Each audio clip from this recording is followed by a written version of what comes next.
Yes! Oh, wicked! Rock and roll! How is everyone doing today? Yes, it's been a little while since I've done a stream, but I'm excited to get back on board. Everything is looking wicked.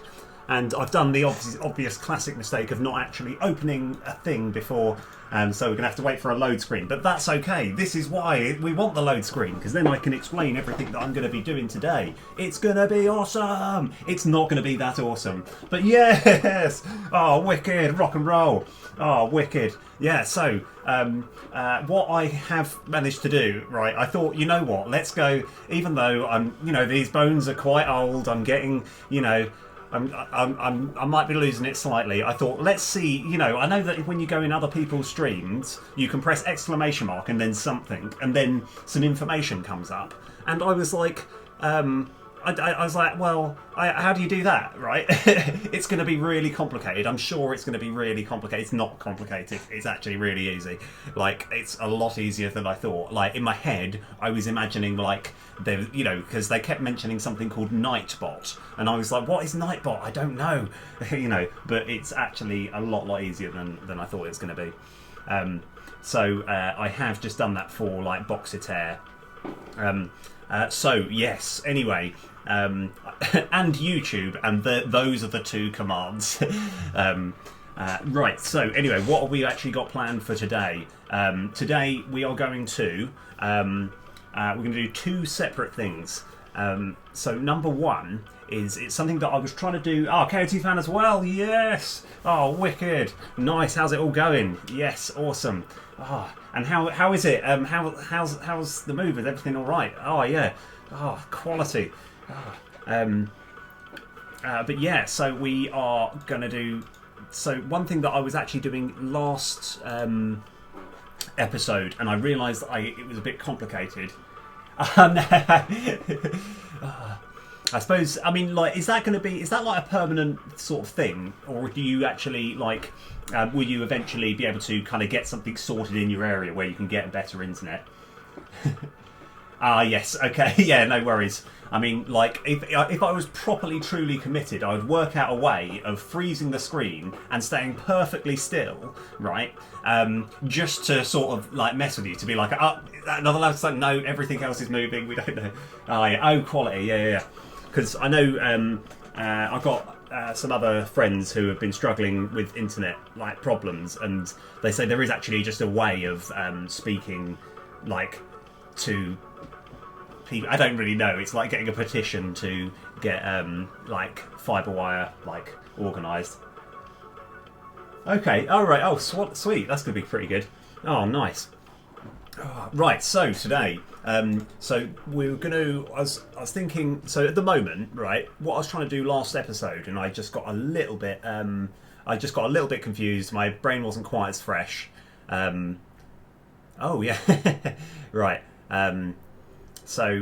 like, is making sure that when you're highlighting these in the shop, you get the little information just to the right here. So this is like when a monster attacks, blah, blah, blah, all of that. The reason it's not coming up for this is I simply just haven't put any information on it. So that's not actually a problem. Right, so this is okay.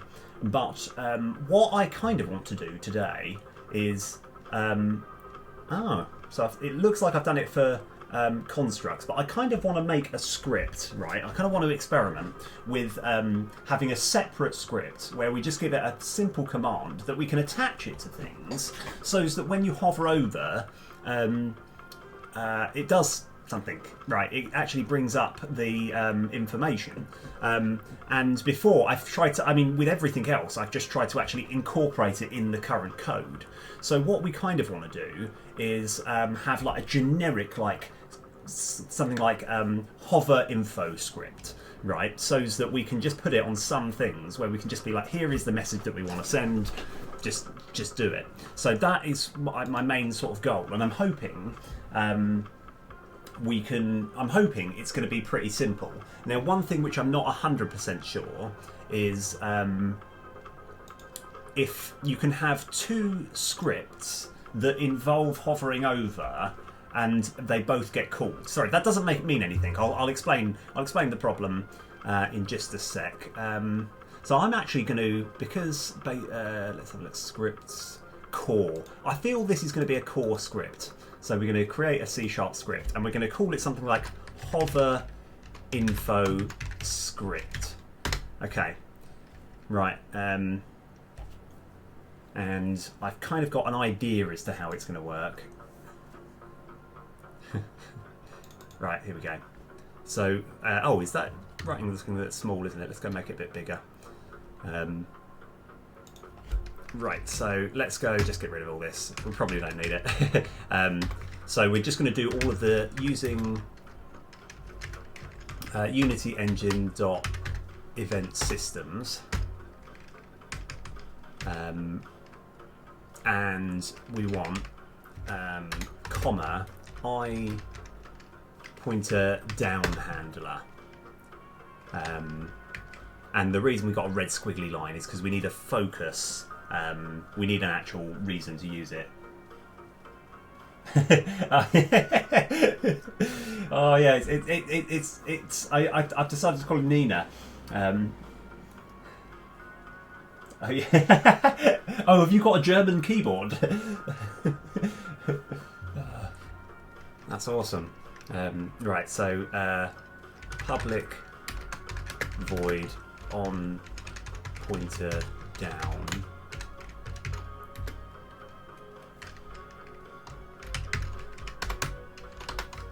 Okay, so I am going to. I just want to have a little debug .log.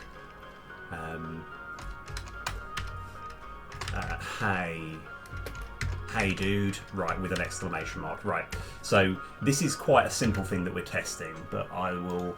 I want to just check something out. Right, so we're actually going into resources prefabs.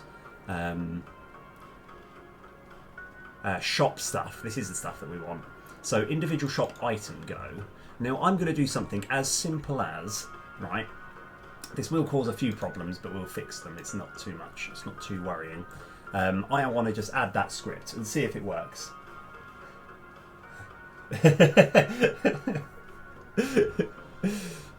Is that where it's like Azerty instead of QWERTY? It's Azerty. Yeah.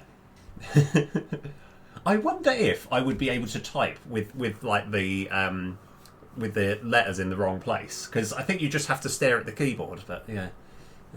Right. So let's go give this bad boy. Let's go attach this thing that we just made. This really complex core script that we're going to do. Hover info script. And we just want to see if. Oh, let's have a look. Oh. Huh. Have I already made a script called hover info script? Oh, I have. I have. Oh no. Oh no. Okay, that is a really comical problem to have. Okay. Right, how do we change this? What if I click into there? We need to rename this to hover info coolman script. That's not going to get annoying at all. That is not going to get annoying. Right. So if we do that, I actually have already got a hover info script.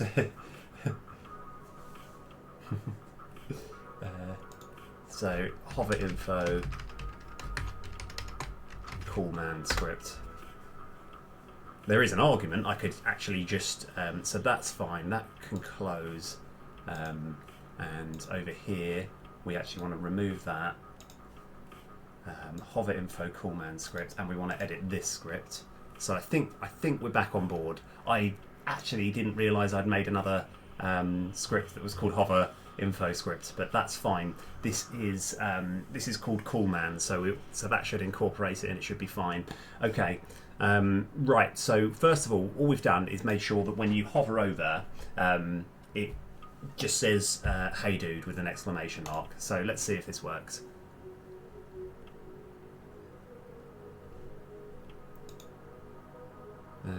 Ooh, it looks like it might not be working.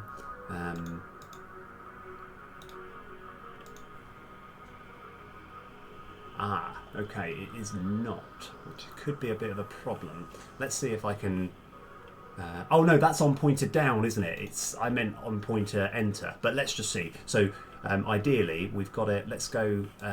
Yeah, sorry, I just used the wrong word because hover down means that it's when you click and it comes up. So so in theory, when I click this, it does say "Hey dude." That's fine. Everything's fine. We're all good. Right. Let me just do a bit of changing. So we now know that. You can have both. That's fine. So it's actually I pointer enter handler and on pointer enter do something. And we probably want. Let me try and work out. I think it's just something like a public string info string. And public vector 3 local info spawn point, local info spawn point. So that should be okay. So we also want an I pointer exit. I pointer exit handler and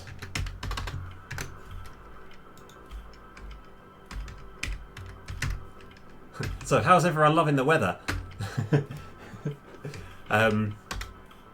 I just thought, what's the general climate around like Germany? Is it similar to England, or is it like is it actually slightly more consistent? Right, hey dude.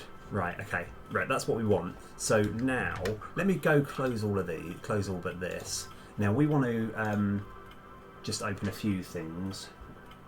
Oh yeah.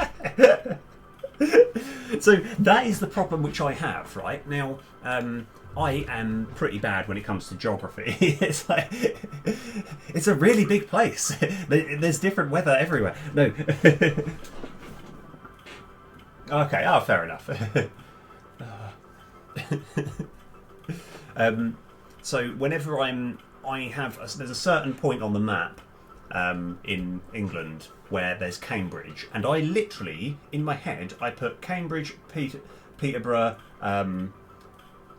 like Stevenage, everything all in one point, and I'm like, well, if you're there, then you're pretty much next to everywhere, then I realise there's actually quite a big distance between all the three places. It's kind of how I sort of categorise things in the map, and so I think, oh, Germany, so how hot is that one area? Okay, where were we? We want to go here. I think it's the master script, but it might not be. Yeah, I think it's the master script. Yeah. So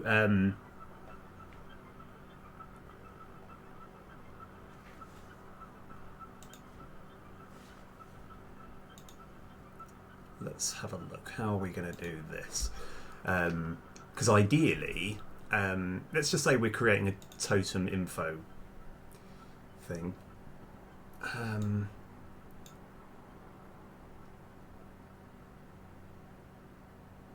Okay. So we can actually use a lot of this, but what we kind of want to do is, instead of actually putting like a totem script in or something else, we want to put in literally just a string. So we're going to create a new.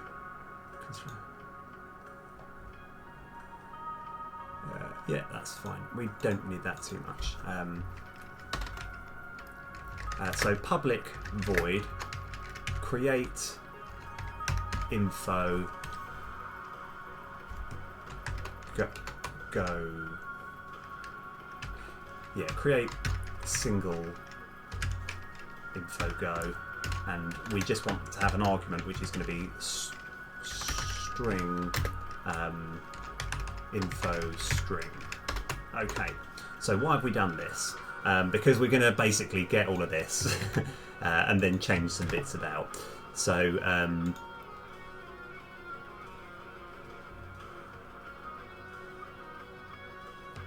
we have so this bit is where we're destroying all the current info things that are on this, which does that. That's fine. Then we're creating a new list, and then we're saying this. We're instantiating this. Instantiating this. We probably do want a. So we actually do want a couple more variables as well. Just as I'm looking at it, we want a transform.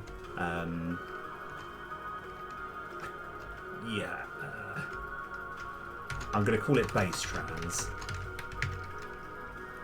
and we want a vector 3, which will be local vector spawn point. Okay, so this should be fine.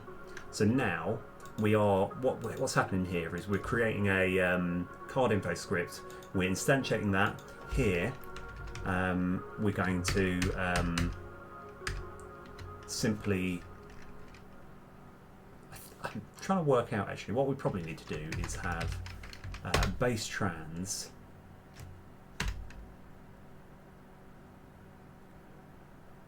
Oh, actually, no. Wait a sec. Sorry. I'm just looking at this particular info. It's quite hard to read, but we've actually got a way where we can create it, make it a child of a particular thing, and then create it a particular local point. I think. Maybe not. No, maybe not. No. Forget everything. It's okay. We'll do that. So we're instantiating it, so it's going to be a child of there, and then we're going to have a separate thing, card info script dot.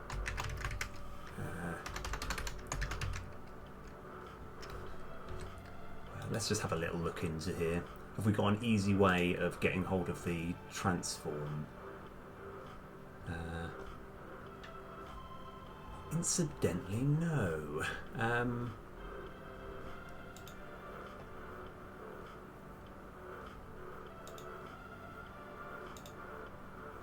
That's fine though.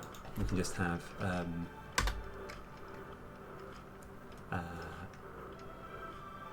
oh yeah, right, okay, I'm just going to use my public transform info trans get private set. Okay, yeah, sorry, again, I've still got this post-it. It's like, I just got to remember how to do that. Okay, and right at the top here, we're just going to have info trans equals get component transform. Okay, right. So what have I done here? So the little things that pop up that give you information. Yeah, yeah, I think we're probably on roughly, yeah, it might be sort of 30 degrees today or something. It's really, really hot. So yeah, so like this is basically just for the little thing that comes up that gives you the information. So we've just given it another little variable or transform, so we can get access to this transform. Why? I'll show you. So that, yeah, we just need to save that there. So now that we've got that, we can now have card info script.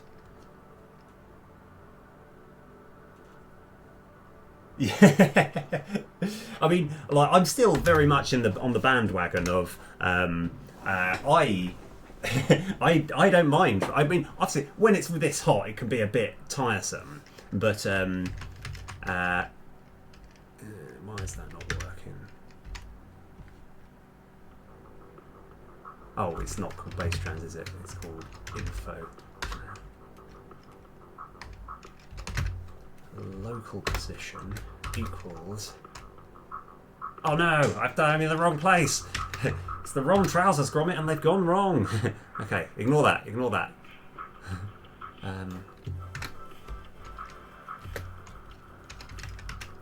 Local vector spawn point. Okay. Now, I'm to understand that when we're creating an info box itself, all we actually need to do is just put in a string. So we're going to have info string. Okay, so which is good. And now I think that's pretty much all we need to do. This is like a really basic version. When we want to create info, we can just this is just a really basic way of doing it. So that's good. Good. Right, where are we up to now?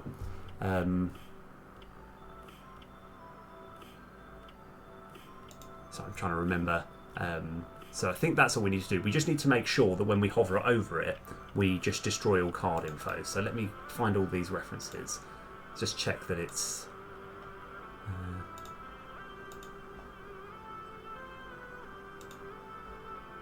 on pointer exit. Yeah, that's fine. Okay. Right, so now we've got the hover info coolman script. So what we want to do is have master.instance.create single info go, and we'll put in info string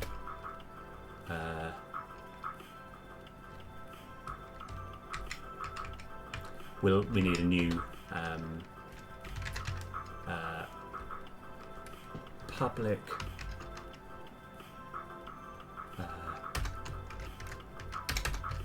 parent trans. Oh, sorry, that needs to be a transform. Okay. So I just realised that we want to make sure that we've got hold of the parental trans. In fact, parent trans is still the same as the normal trans, so this is fine. Void awake parent trans equals get component transform. Okay, right, so what are all the things? So we need the parent trans, and we need our local vector spawn point. Okay, alright, and then here we want to have master script dot instance dot destroy all card infos. I think that's all we need to do. I think we're good. I think this is the more I look at it, actually no, what is this? Yeah, no, don't worry about that, that's fine. Okay, right, so let's just see if this does work very basically. Yeah, I know. I've got a friend who did put some an AC in, and apparently it's got a big payoff. But obviously, it's only for a really short time of the year. You know, I've just got a little fan that that works. Now, the slight problem, I was using another fan a little while ago where it does kind of work, but it heats it up so much in. Like, you know, so the irony of, like, while it's on, it's brilliant, but when you switch it off, it's now hotter than it originally was before you turned it on. Okay. Right, so now at the moment, the info is just going to be just a little grey box because we haven't put any anything into it, but let's just see if this works. Right, so, yeah, that's all good. Yes, okay, right. Surprisingly enough, believe it or not, this is exactly what we wanted. So, I'll make it on full screen so you can see it properly. When we're hovering over this, we're getting this info. That is, we are now, stage 1 is complete. Okay, now,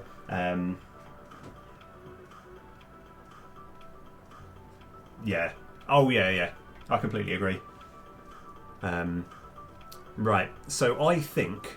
Now, if I can go Control-Shift-P, that pauses it. Right, the reason I've done that is because I want to work out exactly where it would make the most sense to actually summon this. So if if it's something like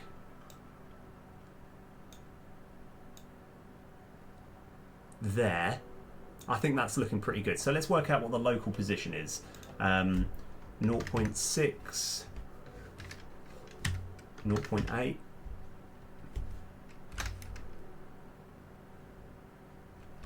.85. That looks pretty good. I kind of like the idea that it sort of lines up with the top there. And maybe that can be 0.55. Okay, right. We need to remember this number here. So 0.55, 0.85. Okay, right. Okay, just got to remember that. Okay, now. 0. Yep. Okay, everything's good. We're all good. Everything's fine. Okay, everything's fine. 0.55, 0.85, easy to remember. No problem whatsoever. There's another thing that I wanted to do. Now, again, it's the lazy method. I can't remember how to get to this script, so I've just started the game. Individual shop item script, edit scripts. Yep, fantastic. Okay, so what is our plan now? So here, I had something here where I said come back to fix this. And to be honest, this particular thing here, get the shop item string, was providing a little bit of stress. So what I kind of want to do is get rid of all this. Okay. Because this get shop items script was just getting a little bit difficult to do.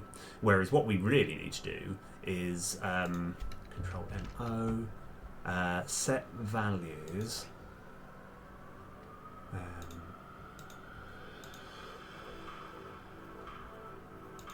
Item type.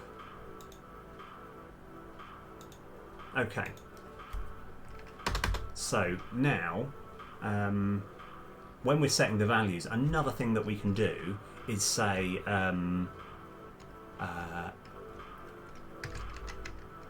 hover info coolman script. Hover info coolman script equals get component.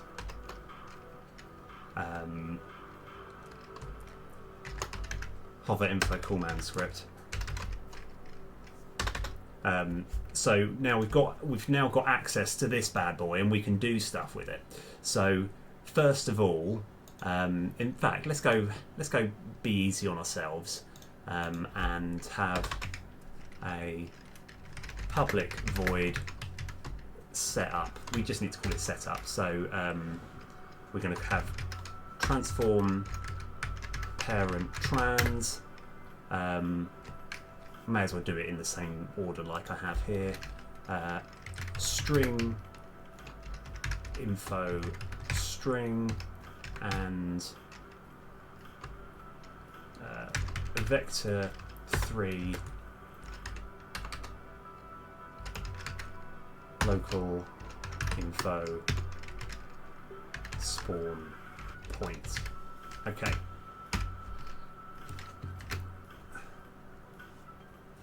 Right. Oh yeah, I haven't actually. At the moment, it doesn't do anything. So let me just put all that. Okay. Sorry. Every now and then you need to make something just so it's like, okay, everything connects, everything makes sense now. Just because I've done info, I've done it in that order. I feel like I need to do it in that order there.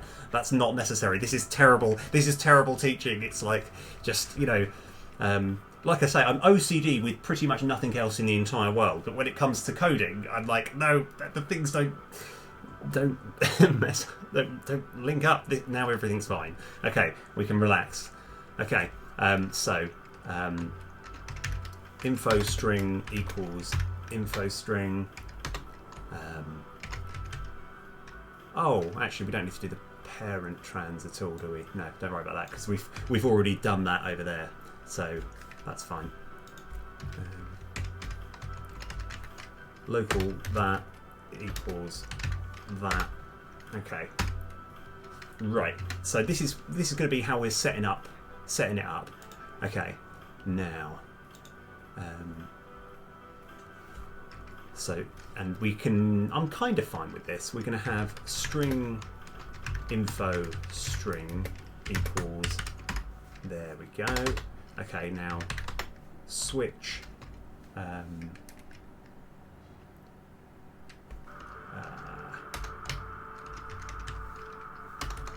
item type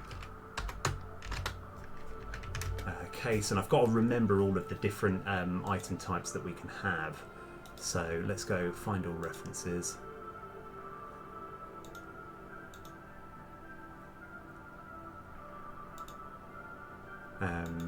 It's heal construct.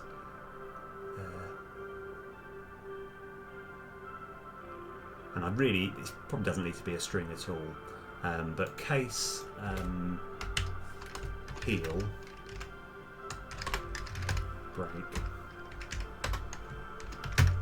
info string equals. Let me go get rid of that.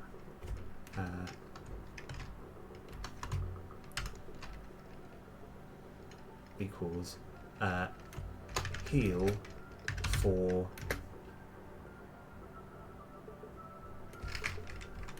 plus life gain dot to string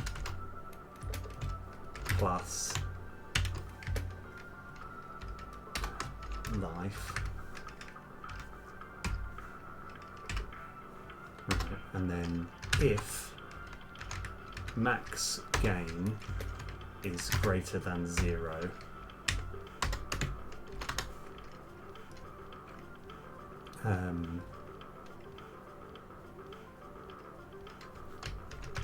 info string plus equals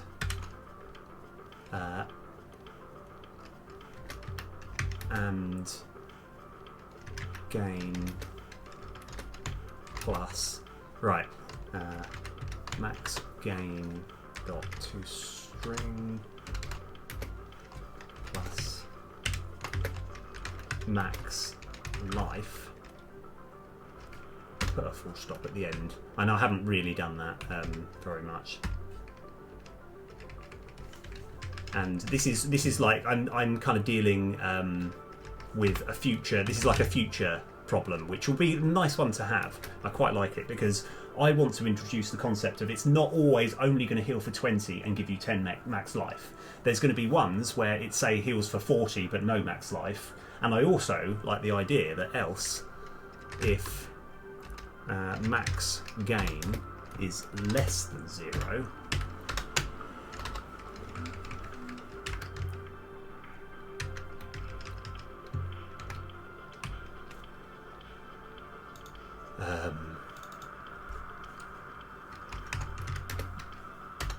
but lose sorry, I'm making this a bit complicated. Mathf dot absolute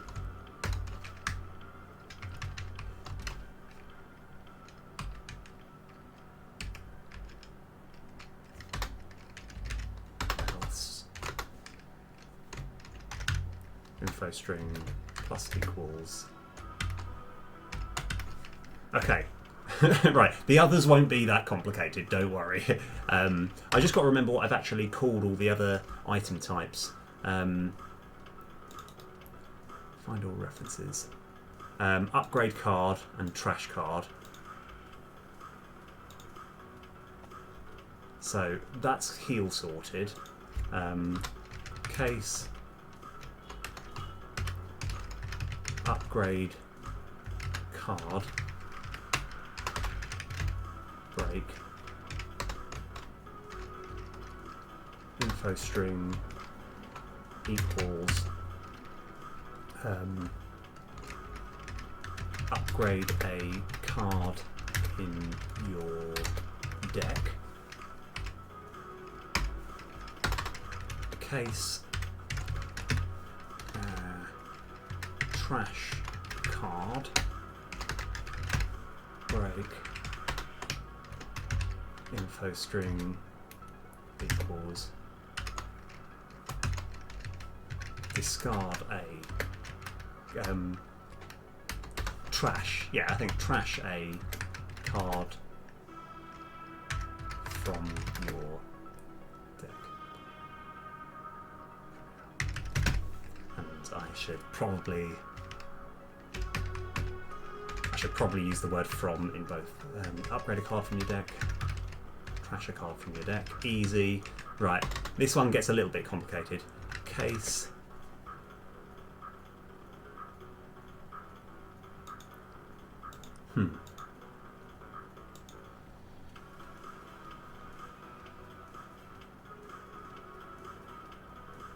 Oh, set values for construct.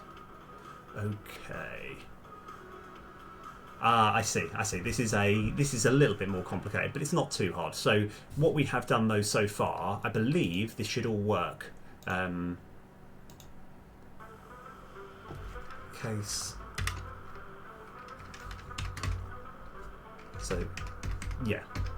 So what's happening here is this set value script is only actually called if it's either heal, upgrade card, or trash card. So when it's a construct, we need to go for a separate little thing.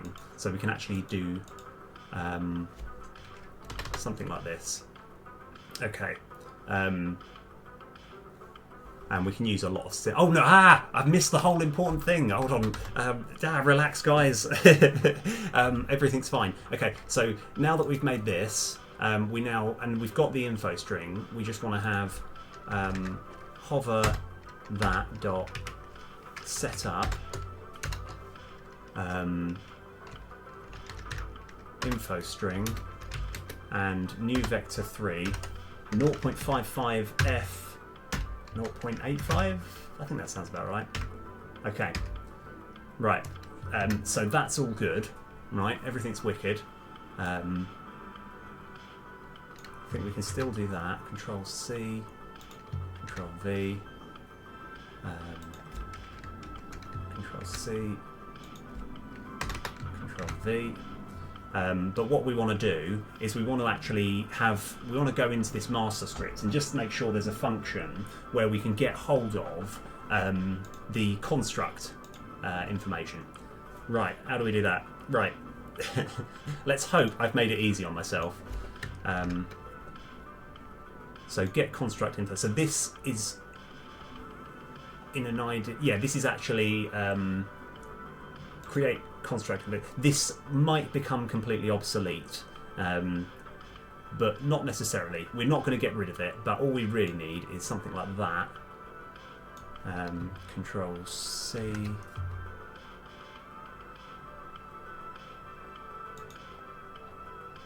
And now we're going to have a public string get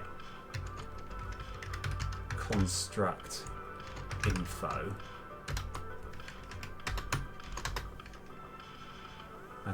Control V, and we want to have an argument which is going to be a construct type, which is fine. And we're still getting a red squiggly line because we haven't actually returned this. So return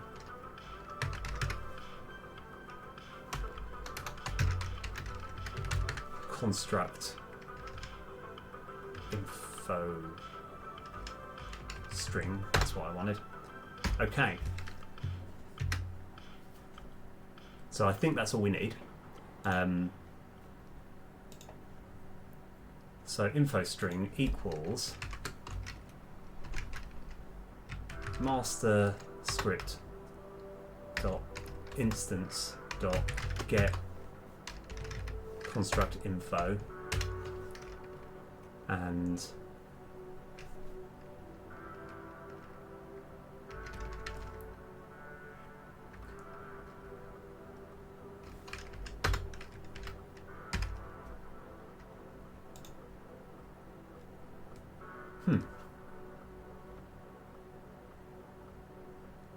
So everything's fine. We're all fine. Everything's good. Everything's all rocking. I'm just trying to work out how this was ever actually used in the first place. But I'm not going to worry too much. Everything's fine.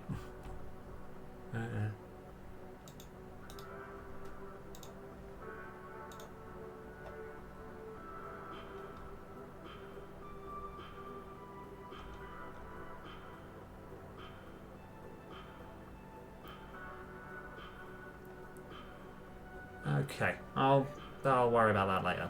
I'll worry about it later. Okay, now where were we? We're over here.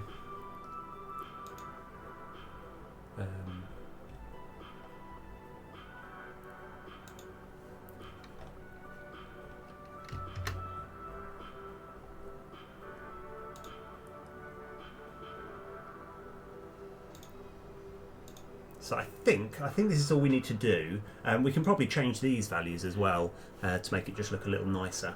But I'll do the maths and try and work that out. So I think we're all sorted now. So what have I actually done? I'll quickly sum everything up.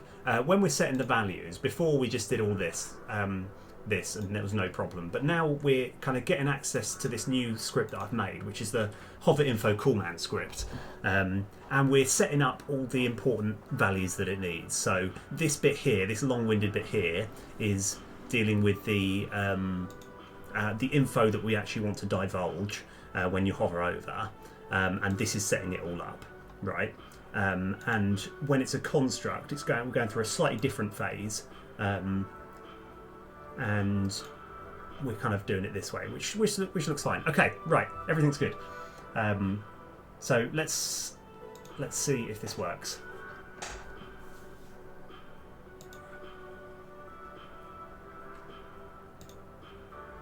Ah, good. I love error messages.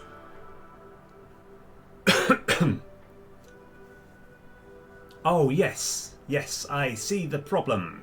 Okay. Which is fine. Okay, so what we're suddenly given is this is giving us an error message. That's because earlier I grayed out all of this because in theory we don't need this anymore. So I can actually just delete this. But we'll still keep this stuff like grayed out because we might have to come back to it later. Right, let's rock.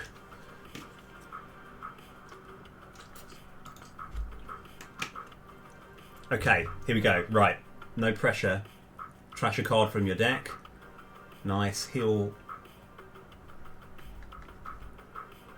Yes, okay, right. I'm just checking because again, I'm still got the problem of I want to make sure that there's not accidentally going to be any of these like. Yeah. Okay. Now, how does this work?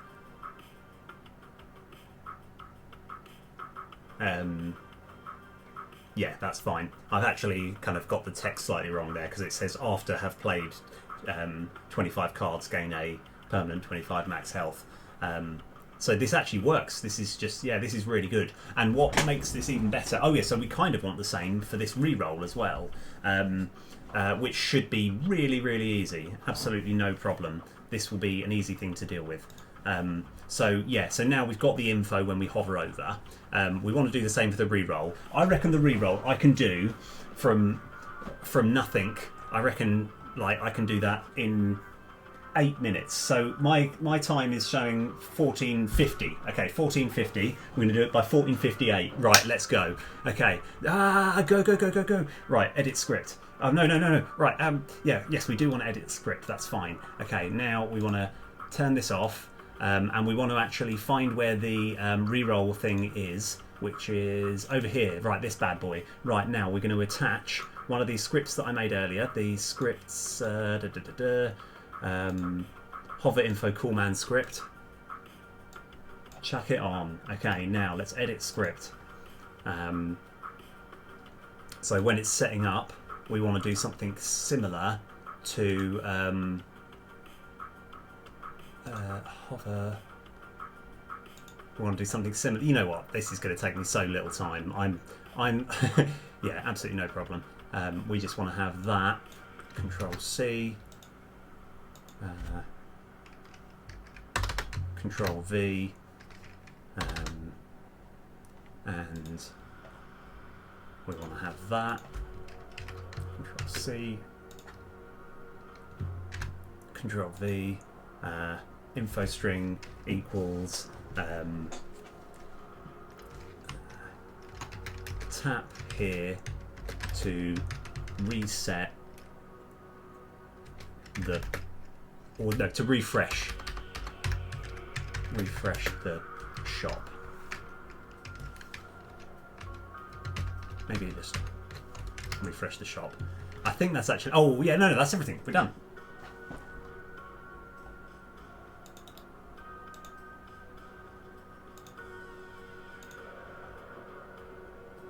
Okay, I think that's it.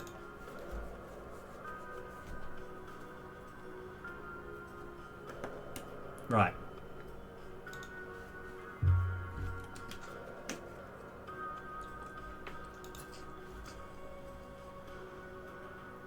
Done. Ah, yeah. Right, that was 2 minutes. Okay.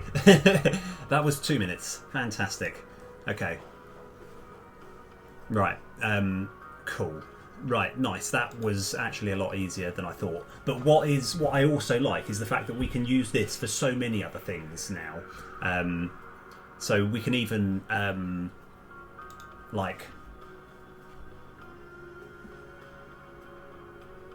we can make it so that when you hover over this, or hover over any of these, we can just use the hover info coolman script for all of this. I'm trying to work out if it's actually worth doing, or if people are just going to find that a bit annoying. I'll put it in, and we can just get rid of it if we don't need it. So let's go. Let's get out of here. Let me tile go. Edit script there. We don't need it, but I mean, it'll take really won't take that long to do. So Destiny stuff, and I think it's Destiny map.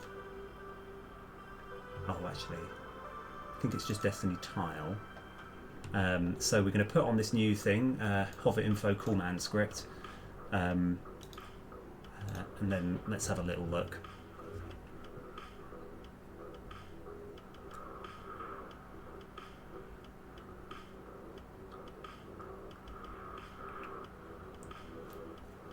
So here,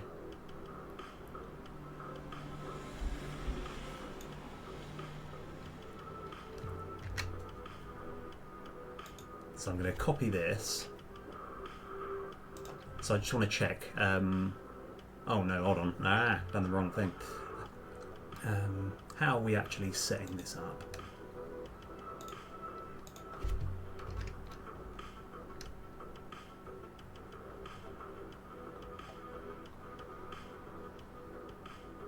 Let's have a look. Oh, Destiny tile class. That's probably all we need, isn't it? So I think this will have the information that we need. So, going to enter.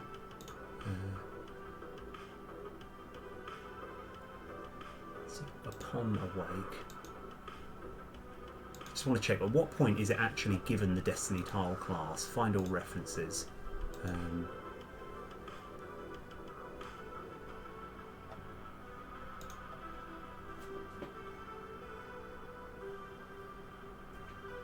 Oh yes, okay. So this is when we're actually setting up each individual tile. So all we really need is a little bit of an ugly bit of code at the bottom here, but it's not as difficult as it looks. So what we want to have is hover info coolman script, hover info coolman script equals dts dot get component hover info coolman script. Okay, and then we're going to have string info string equals there, and now we just need to have switch dtc dot I think it's just dot tile potential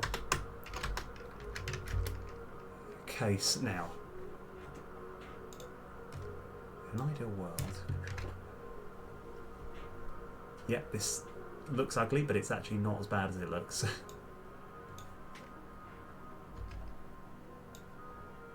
This might just take a little while, but it shouldn't be too bad.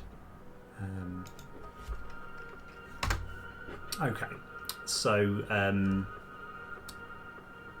add a card. Yeah.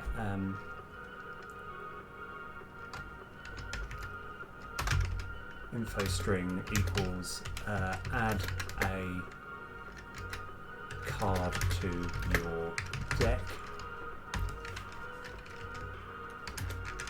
break. Let's go easy on ourselves. Let's just do C, B, and we just need to change all of these bits, but let's see if I can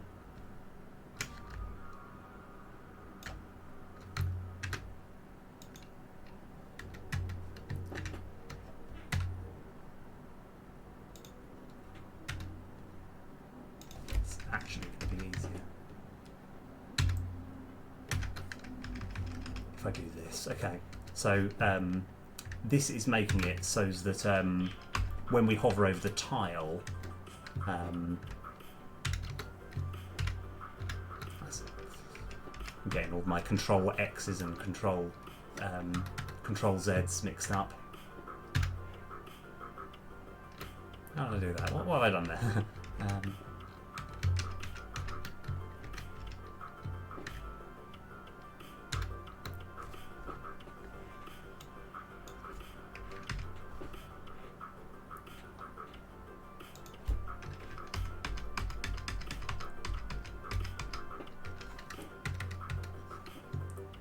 Yeah, I realised it's actually a little bit more time consuming than I thought, but that's okay. It's still easy stuff. It's easy stuff. Okay, so small monster. I'm just going to have.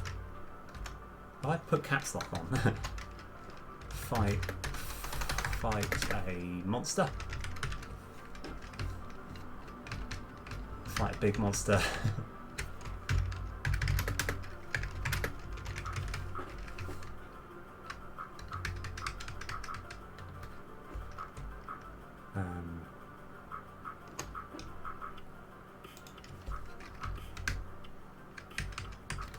Add a construct to your town.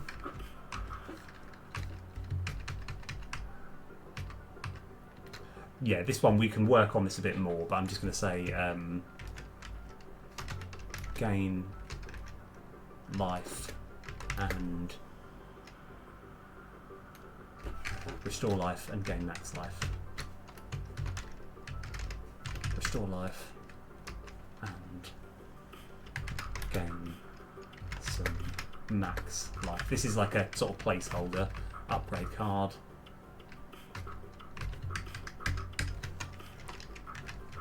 Upgrade a card in your deck.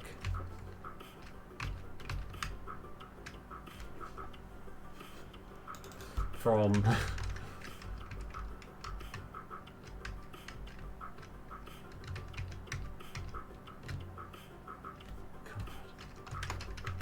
trash a card from your deck. Okay. So now we've got that. All we actually need now is to go back onto this bad boy.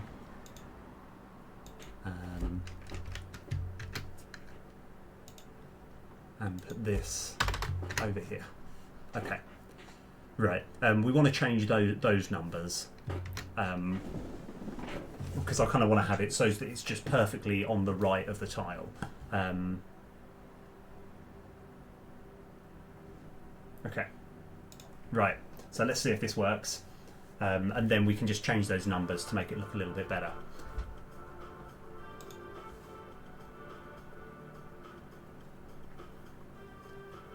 Oh yes, look at this. Oh wow, the champion. Okay. Admittedly, we got a little bit of a problem because it's summoning it off the screen, but that's okay. Now,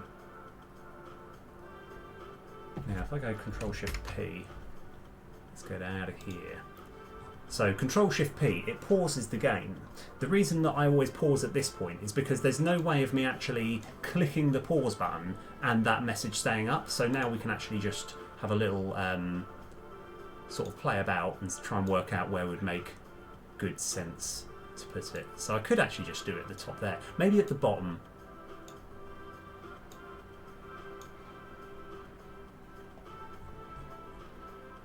That looks pretty good. 4 minus 1. Yeah, so minus 1.4 and minus 1 sounds good. So here, when we're setting up the, so minus 1.4f and minus 1.0f. So now we've set it so that when we're hovering over the tiles, we get some info on what's going to happen. So let's just play again, just check that this all works. Yeah, add a card to your deck. Yeah, that looks pretty good. Now, one thing which I don't think I'm going to do today, but I do want to make it so that there's some sort of border, or like there's some indication that you are on this tile. Because at the moment, like any casual player would be like, oh, well, I want to click this. But I want to kind of make it, I do need to have, really, the reason that I've been sort of hesitating is because I just haven't thought of a good enough idea. I'm thinking potentially I could use a particle effect that kind of perfectly goes around this rectangle or planton, which is what I named it, so that like the player knows, yeah, this is where we are at the moment. But that's kind of like, that's more of a sort of future endeavour. Now, here we go, right. So, the actual title of the stream is sorting out some constructs, and I have barely done that at all. What do I mean by that? So, I have got a lot of ideas for different constructs that I want to put in, and at the moment I think I've only done about 5 pictures for it, and only 4 of them do anything. So what I kind of want to do is just make sure that all the current pictures, the constructs do work and they do the thing that they're supposed to do, and then I might create some more constructs and then do all the coding for that. So like some of the constructs just work fine already, but one thing which I'm not 100% sure of, and I can't work out an easy way of testing, is where is it? Oh, that's really lucky. Fantastic. Absolutely brilliant. So this bad boy, this is the Corn Heart, Corn Heart farm, I think. Draw 1 additional card each turn. Yeah. But this one here, it's after you've played 25 cards, you gain a permanent 25 max health. But I'm not sure if, let's just say you did a battle and you say played 15 cards, and then you go to the next battle. I want to make sure that those 15 are still counted, so that you only need to play another 10 more, and then this has its effect. So yeah, that's what I'm going to kind of work on at the moment. So I can actually buy that now. In fact, are we actually able to test it? Right, let's go make this. Let's go get this bad boy. Oh, hang on a sec. We shouldn't be having these as cards that we can get, but that's fine. That's something which I need to organise, because these misfits are terrible cards. But the idea is you just get a bunch of them for free. Oh no, that's all my money. Okay, that's fine. Leave. Add a card to your deck. Oh, of course, these still hover over. No, that's fine. It's fine. What? Why? What is all this? Let's just do that.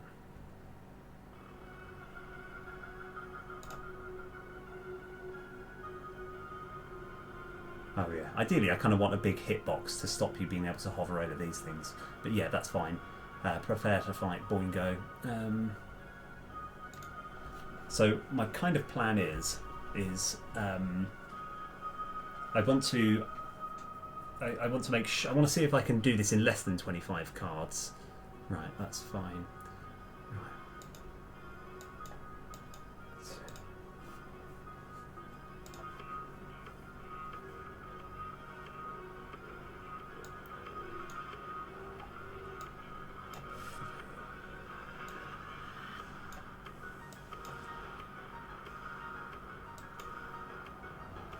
Oh no. Okay. Right. So at the moment it's set to only 5 cards. So let me actually go over to fix that. That might be a little bit more difficult than I realised. Let's have a look. I think it's delete this script.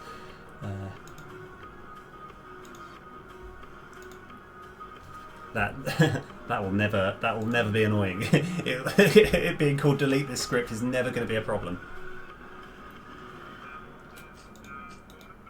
Okay, go to definition. Oh yeah, turn this back to 25.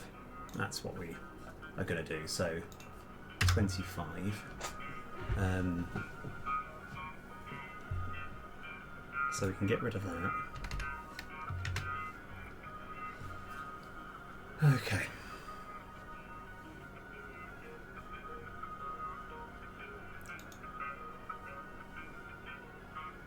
So now that we've done that, we actually want to make sure that we have the Corn Heart Farm with us. So we're going to kind of give it to us at the beginning of the game, which actually should be a lot easier than I think.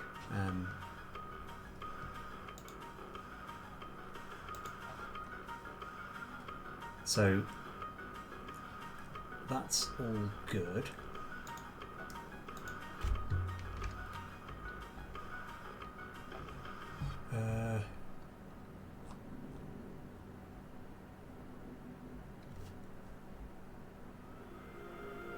So what I'm looking for at the moment is I've got to remember how to actually create the entire Destiny map. I don't think it's on this script. I thought it was, but I don't think it is. Right. Cool.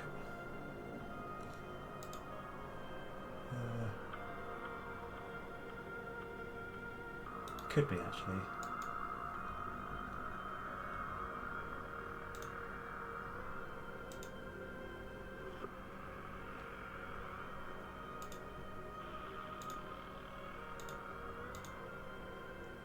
That's it. Procedurally create. That's it. So I did have it there. So what I kind of want to do is... yeah, we can get rid of this. The only reason we had this was because we wanted to test the shop, so it just kind of forced the first one to be just a shop. So I can quite happily get rid of that without too much problem. And now... if I go onto here, I think we can just have...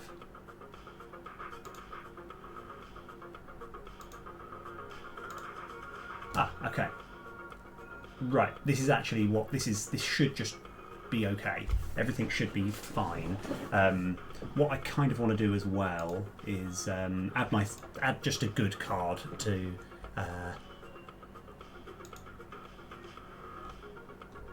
let's just add some... oh no, I've got too much choice. I just need like some good cards that are just going to win me the game pretty quickly.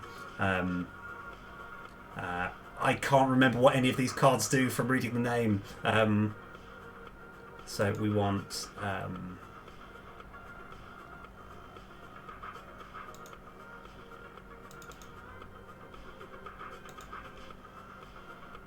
don't know why I picked that one. Mad Sap for 3. Sniper team should be good. Yeah, okay, right. That's fine. So, yeah, what I've done there is just made sure that, like, first of all, we're fighting a monster to begin with, right? And also that we have a Corn Heart farm.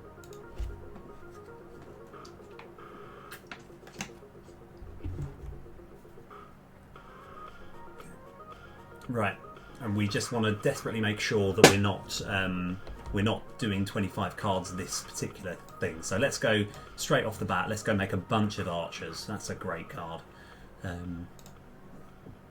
He might even be dead before he even reaches here. Yeah. Oh, he's jumping twice. Oh god. 1, 2. 3.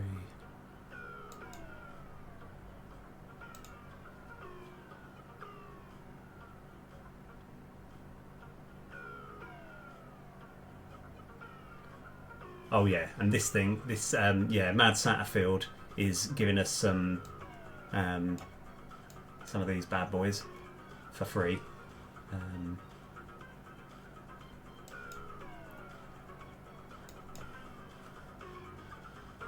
I think he's dead now. I think he's dead. That's good. No. Oh, he's close to being dead. Yeah, just have another quick look at something.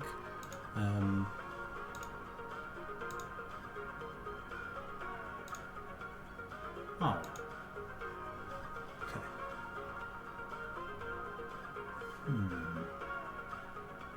Okay, I was kind of hoping this number would go up. I don't really know why it's not. Let me have a little look at the code. So the idea is whenever we're playing a card, this number should increment, and for some reason it's not, and there's probably a really good reason. So update Cornhart Farm, go to definition.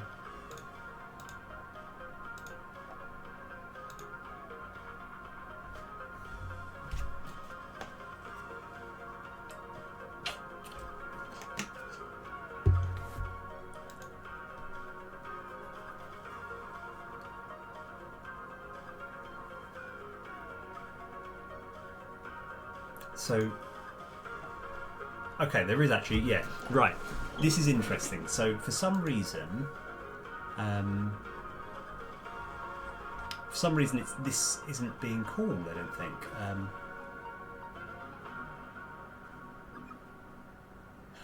Okay, yeah, everything's fine. I know what it is.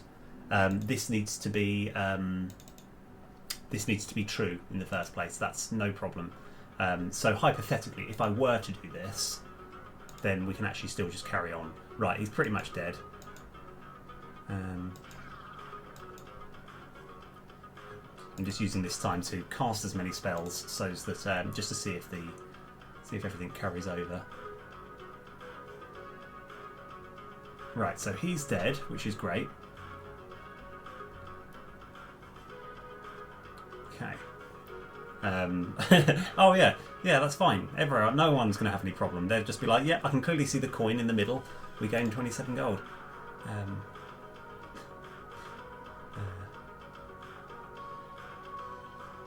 So what I think, what we shouldn't be too hard is I kind of want to make I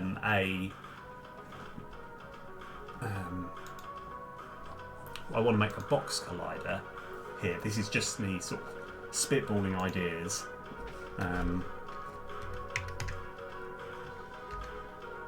Box collider 2D. Yeah, that's fine. So why have I done that? I mean, we're doing it mid-game, so it won't have any effects when we actually go off. Damn. Okay. I was kind of hoping that when you actually have a box collider, it stops you being able to hover things from underneath, but I'll worry about that later. That's not a problem. Okay, so let's go add a Bomb Beam Nation. Let's go great card. Ooh, okay. I've run into a slight problem. Something that I changed ages ago means that there's a screen that is in front of everything else, which is no problem. That's easily fixed. But the main thing that I actually wanted to check was, here we go, that's it. The fact that this is 5 means the problem is sorted. So like this number needs to carry on. So when this does eventually reach 20, when it reaches 25, then this will become false and we'll get 25 extra max life. Now let's just, I think while we're actually here, we just try and work out why this is in front. And I think I know why.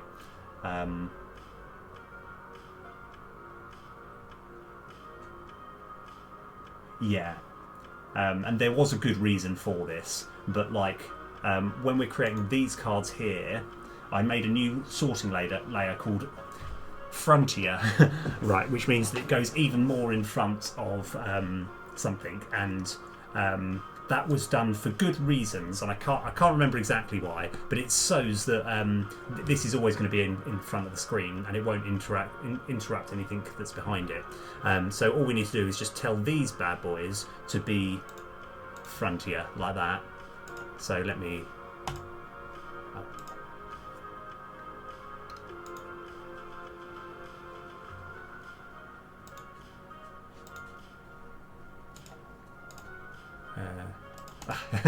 and those, okay, but that's okay. That's not anything too taxing. Yeah, but it did make sense at the time. It's just purely because you're thinking it's all about like what you want to be in front of the screen.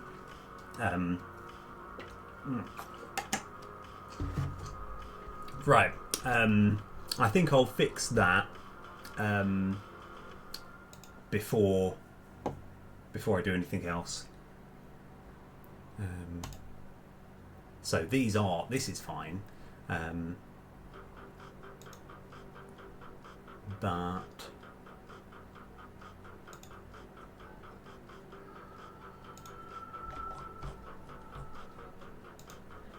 now I'm just going to edit this tile script. Okay, and now we've still got a bunch of stuff at the top here, so I'm just going to close all but this so I can focus a little bit more. So upon enter, do something that's fine. Push button down. Down routine. Okay, here we go. So when it's upgrade card, we find object of that, and then we have summon. Let's go to here.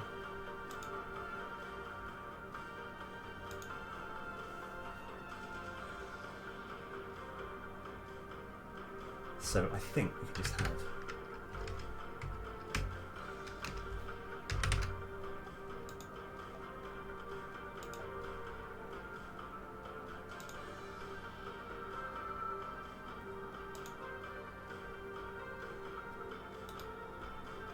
goes here.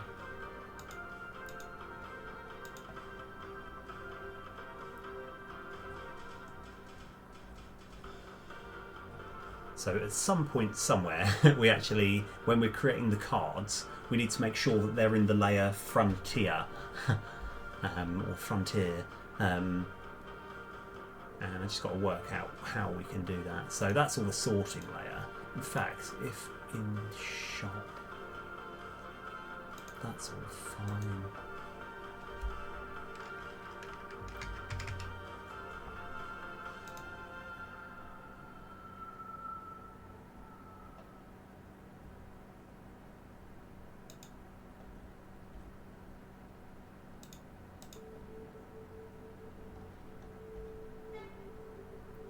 So I think here, Cardmama script, set up according to class. Let's go to this definition.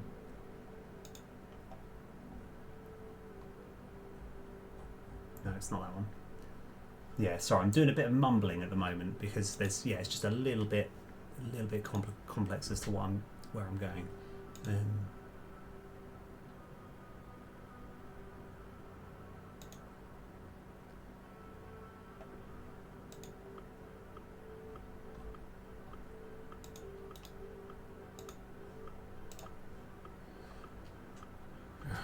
Yeah, this is where we need to be.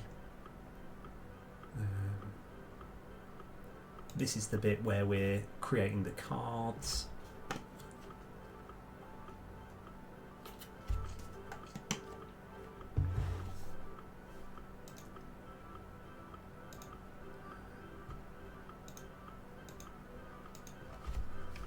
So we could do something as simple as individual card script dot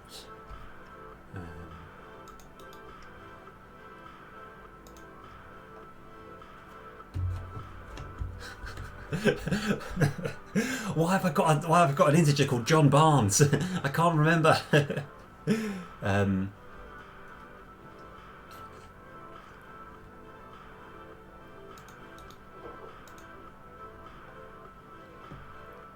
So we could simply make all this just frontier.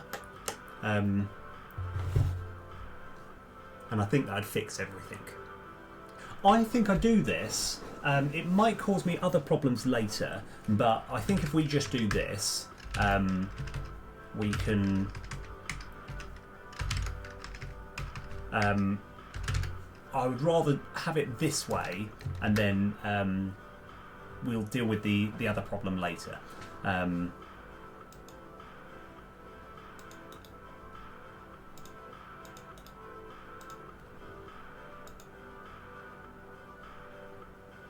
Oh, set to frontier. Ah, okay, right, okay, forget everything. We're okay.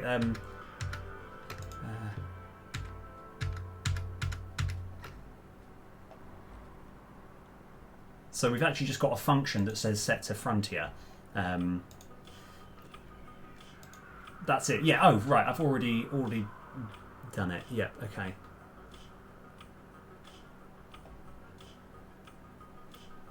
Yeah.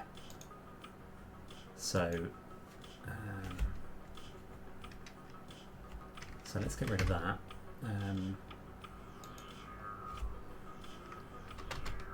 So we can actually, this might not be necessary, but set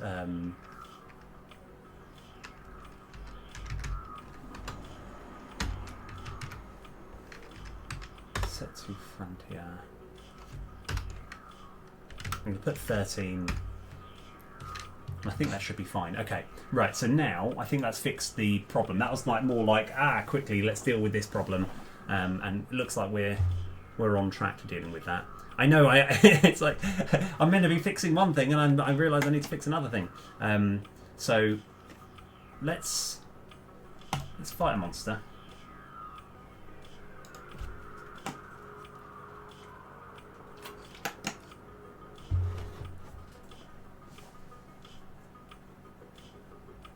One. Oh, yeah. So forget everything.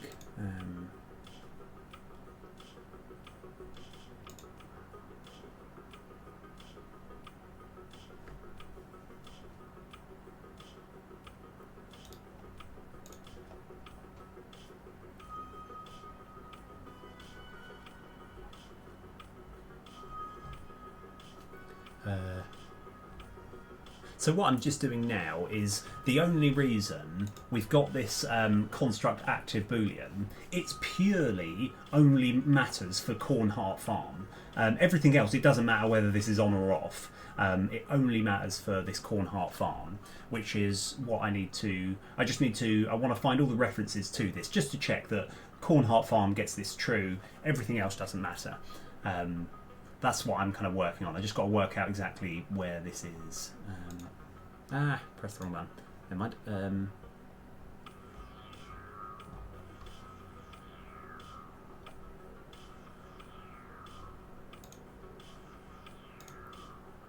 Yes, okay. Find all references.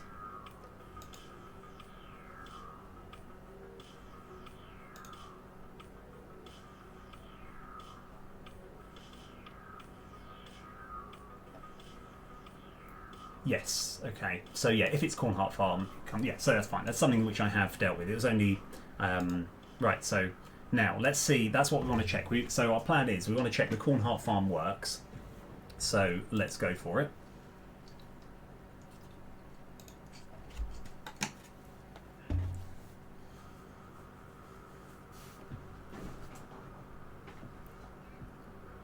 Right.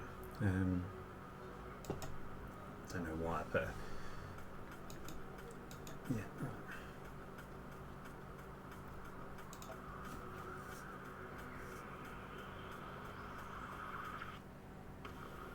Sniper team, may as well get this up. And I think, to be fair, now that we've got this up, I'm actually, the way which we're going to win this, I just want to build up as much defence as I can, so these can just continue surviving. So 1, 2, 3, 4. I just want to desperately make sure that we're not going to actually tick over 25 this time. Let's just find out what the number is on. It's currently on 11, so we've got plenty of time. We got, yeah. So I think we just win now.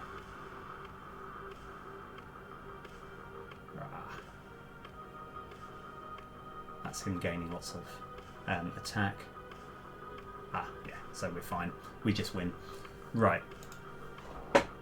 Let me just play another couple of cards to make it quicker for the next battle. Okay.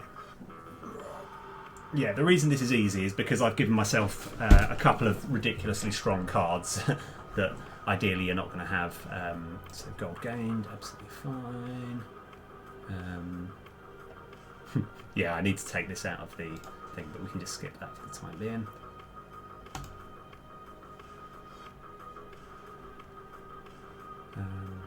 Add a construct to your hand. Yep.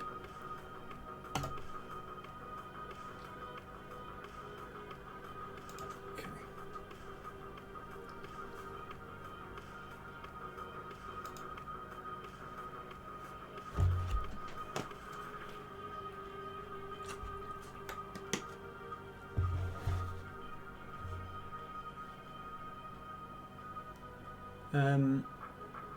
Right, so our plan now is simply to play to see if we can activate this.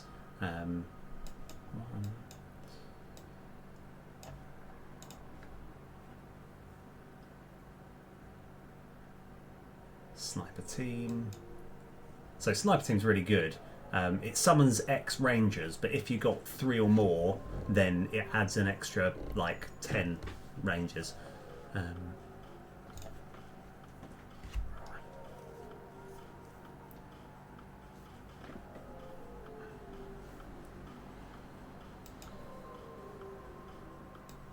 Although we're actually running into the slight problem that we want to make sure we do make it up to 10. We're on 21, so we've got to try and play 4 more cards. Okay, it looks like we're okay. 1, 2, 3, 4, and then yeah, look, that's been activated. That's all good. Okay, right, it works. Everything works. We're all good. Sorted. Okay. Right, and what I also want to check is we've played more than that, so if I just press pause, that's still 25, everything's good. Yeah, we're all good. Right, okay, so the Corn Heart Farm has been... To be fair, it was working it was working in the first place, but I wanted to check that it was. But I fixed a few nice little things so that we're all good, everything's all rocking. Okay. Right, so where are we up to next? Let's actually have a look. If I go into sprites, and we've got, I think, buildings and constructs over here. Right, now my head's in the way, let me move. Yeah, you can join me as well. Right. So yeah, I just want to have a look. These are the constructs that we have. You can't really see them too much. This is the Archer Boys camp. That gives you 3 archers. This one this gives you an extra card every turn. This gives you 3 armoured attackers and 3 armoured defenders at the beginning of the turn. This is the one that works. Now this one here, this one here is going to be a bit like an Angry Chuck, but it's only 1. So whenever you're summoning any attackers, it gives you 1 more attacker. Now this shouldn't be too hard to actually deal with. So we want to, yeah, this one shouldn't take too long. We're going to use similar code to how we deal with Angry Chuck to be able to fix this. Oh, wicked! Yeah. Right. Cool. So, right, where are we going then?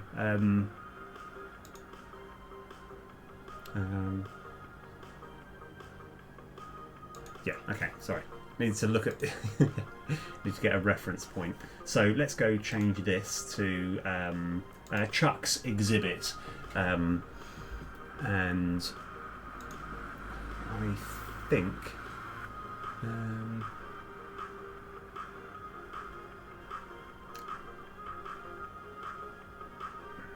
Okay.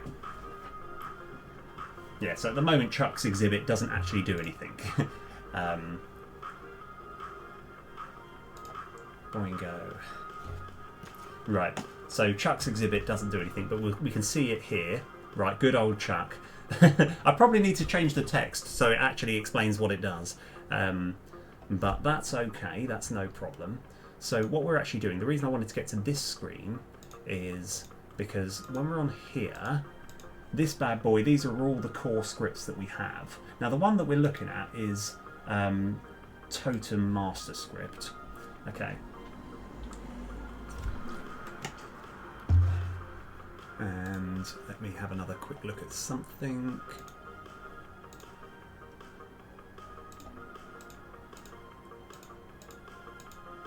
Right, let's have a look. Yeah. Oh, you talk about Boingo. Yeah. Admittedly, I didn't. When it comes to names, I didn't spend too long thinking of of many names. But yeah. Oh, wicked. Right. Yeah. So I was going to check something. I can't remember what it was. Oh, right. Okay. So that's it. Construct master script. Edit script here. Yeah. So now that we've got that, we can kind of work out where we are. Right. So let's get rid of that. We don't need that anymore. So Totem Master Script. Create totem. So get extra attack total. Let's have a look at this. So what we can actually do is, where we're getting the extra attack total, we can just have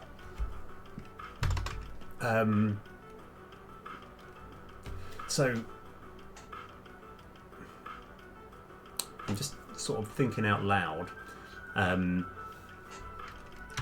For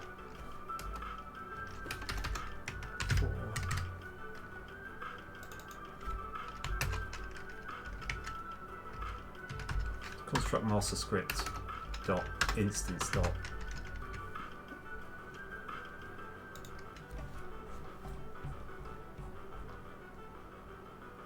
no, we don't need that at all.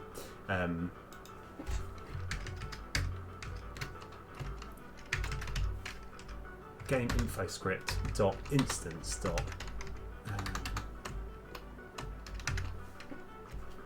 construct types dot count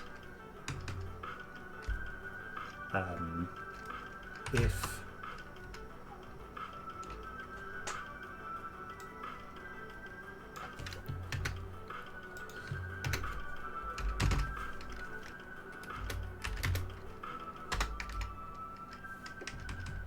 Chuck's exhibit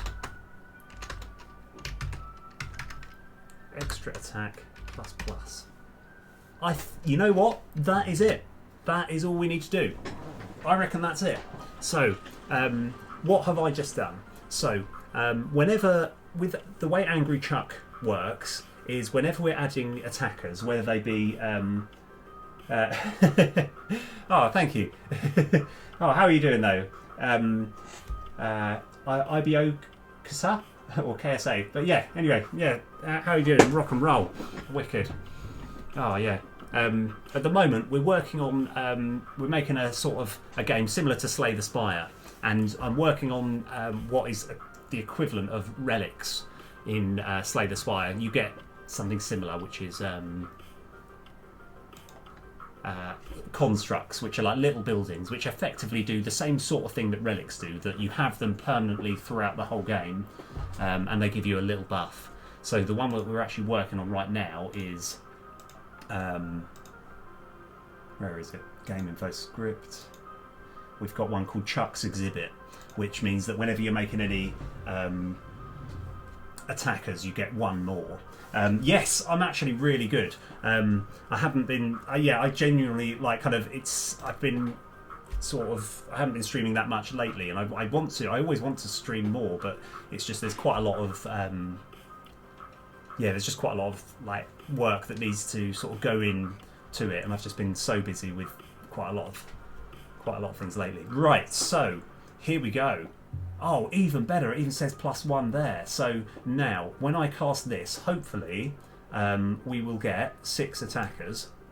And we have, so we've got 6 beans there. That sword there indicates that we've got that. Boom. Okay, right, sorted, no problem. Right, what we kind of want to do now is make it so that when you hover over one of these constructs, it doesn't, well, we want to change that text so it doesn't say good old Chuck. We want to say recruits 1 more attacker or something when you do attackers. Yeah. Oh, anyway, but yeah. So yeah, I'm like doing like properly rocking and awesome. So like, do you actually do much game dev? Yeah, there's a guy which I was watching the other day called Lakia, who was. Oh, thank you. That's very kind of you. Cheers. Oh yeah, wicked. But yeah, so I quite like. Yeah, I've started sort of watching a few more like sort of smaller streamers such as myself, because you can actually get like don't get me wrong, it's interesting as well, but you can really get some good information. You can actually find stuff out. It's like Lakia, seeing how he actually constructs things. I was like, yes, I'm on board with that. That's brilliant.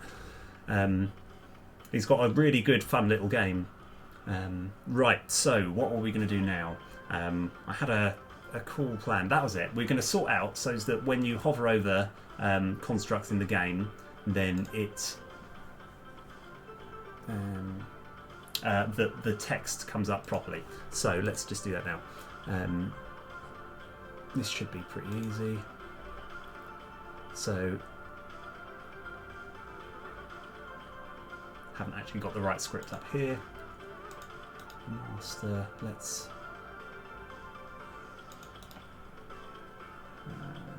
edit script, and we can just close all but this for the time being. So, and I just want to see, I don't think we're using this, find all references, there's no use for this, so we're just going to delete it. It was something that was useful earlier, but then I realised that we don't need it anymore. So now we've got a get construct info. So instead of it saying good old Chuck, we're going to have it saying when you summon attackers, summon 1 more. Okay, so that's part 1 done, and now part 2. This one is where it's going to get a little bit complicated. We're going to where are we? Yeah, that's right. Oh, sorry. By the way, sorry. Thank you for the follow. I do apologise. Like it comes up so quietly on my screen that I had no idea. But yes, rock and roll. Thanks. Yeah, I'm getting pretty close to becoming. I don't know what the the thing that means that I can get like subscribers, which is quite exciting. A level 2 underling of the but I'll finally I'll finally get there. Right, so what we're looking for now: resources, prefabs, and building stuff. I think it's just construct go. So now let's edit this script. And so what?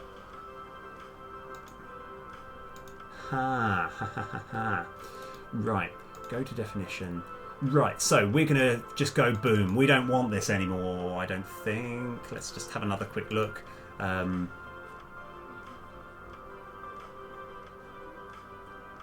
don't even know why I had this in the first place. But that's fine.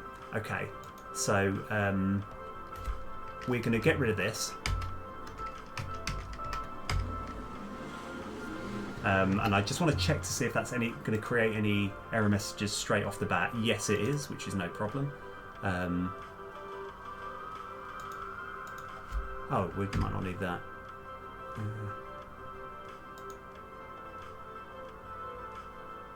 Right, let's have a look. Oh, because it needs mono behavior. Of course it does. Yeah, everything's fine. Right.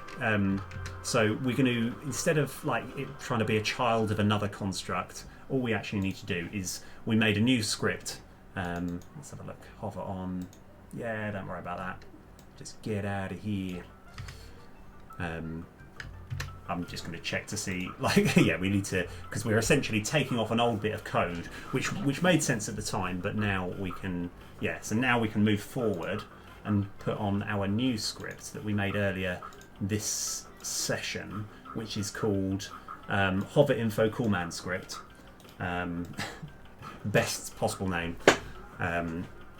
So we got this bad boy, and what we kind of want to do, set up construct type. Oh right, we can actually just do it all here. So so what am I doing? I am setting it so that let's go. So now that these construct sprites have got this bad boy that they can get access, this construct script has now got access to this script. We're simply going to do a bit of code here. Hoverman call script equals get component info command script, and we're going to have string info string equals master script dot instance dot get construct info, and we need to know what construct it is that we're putting in. So this is going to just simply be our construct type, and then we just want to have hover info coolman script dot set up with the info string and new vector 3, and we kind of decided 0.55f and 0.85f is pretty good, and I think that's all we need to do. I think we're all sorted. So now we should just be able to hover over, and it will look a little bit better. So it's actually not going to kind of get in the, like, the text won't get in front of the actual picture itself. So let's go fight a monster. We've already got good old Chuck. Let's go for it.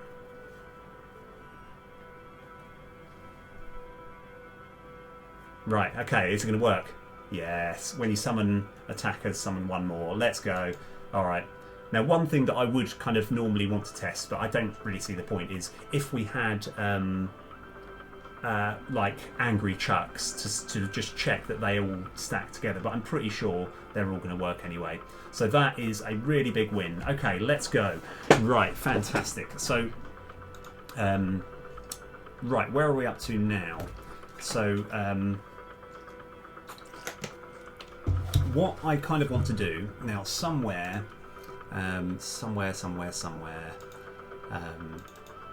over here. Sorry, it's just this side. Oh, sorry, the screen. It makes you think of daylight. It's like, no, we need to be in a dark room. Right. Here we go. Sorry, I'm actually just looking for a certain thing, and it's not there.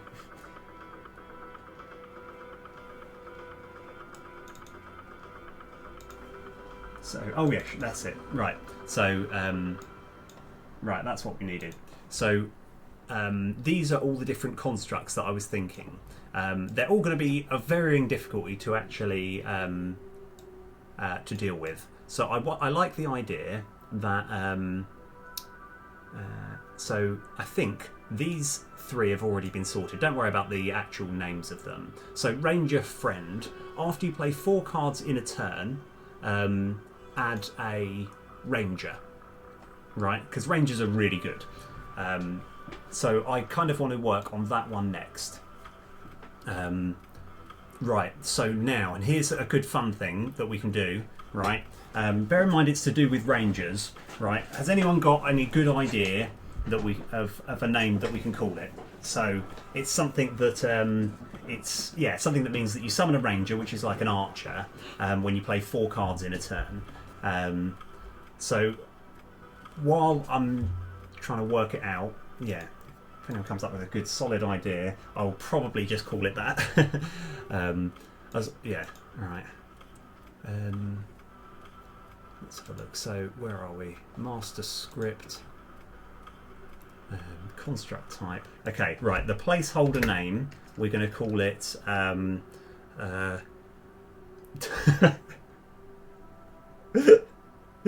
right, okay. Stranger Danger Ranger. Okay, now that is good. The only problem is what Stranger Danger is referencing to something that I remember when I was a kid, and it's. But we could call it just. I'm actually quite. I like that almost. But we could just avoid the word stranger, because the word stranger danger is talking about quite an adult theme. I'm going to use one of those words. How about it could be Dear Archer. Okay, Stranger Ranger. Okay, you know what? Right, we're going to use both of them, even though it doesn't make any sense at all. We're going to do a combination of both. Right, we're going to call it Dear. Dark. Oh, hold on. Yes, no, Dark. Okay, that's even better. Okay, brilliant, wicked. Okay, done. Dark. Stranger Ranger. Boom, done. Okay. Right.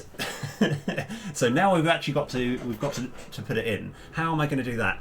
I can't really remember, but it shouldn't be too hard. Right. So let's go find all references. So what we need to do, because I haven't actually made a picture for it.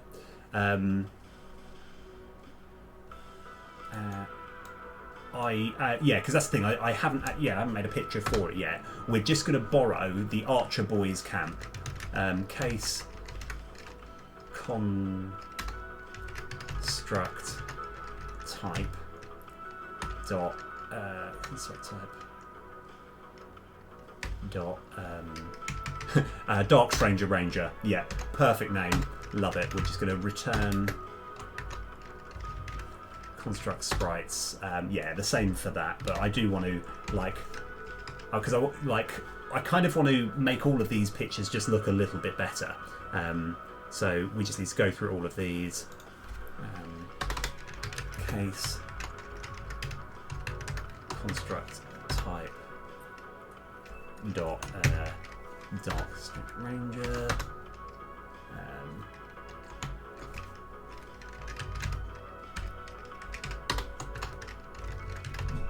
Construct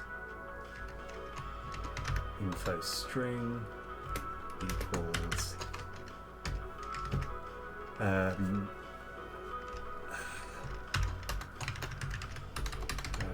so after playing 4 cards in a turn,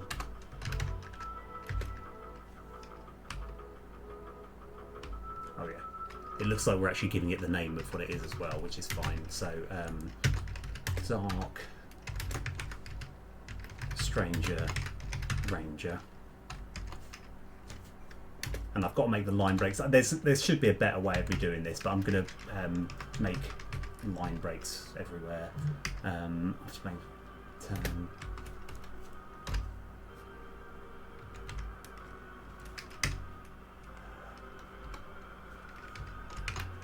Add 1 Ranger.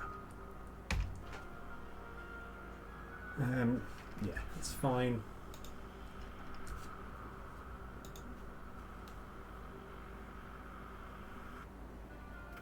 What's going on here? Oh, I see. I don't think we need to worry about any of that.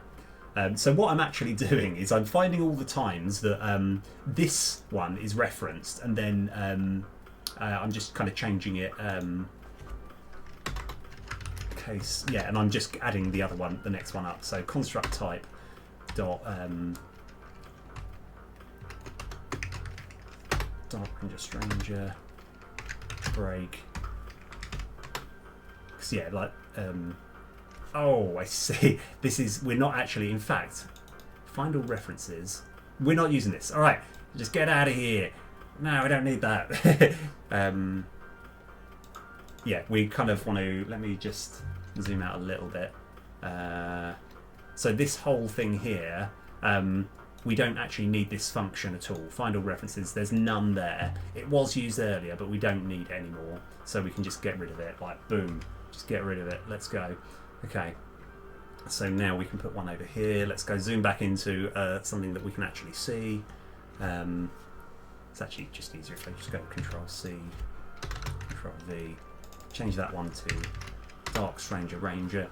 And the thing that's quite nice is once we've done this,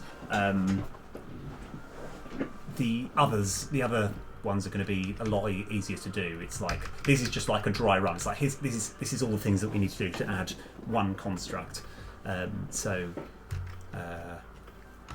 After playing 4 cards in a turn, add 1 ranger. Okay.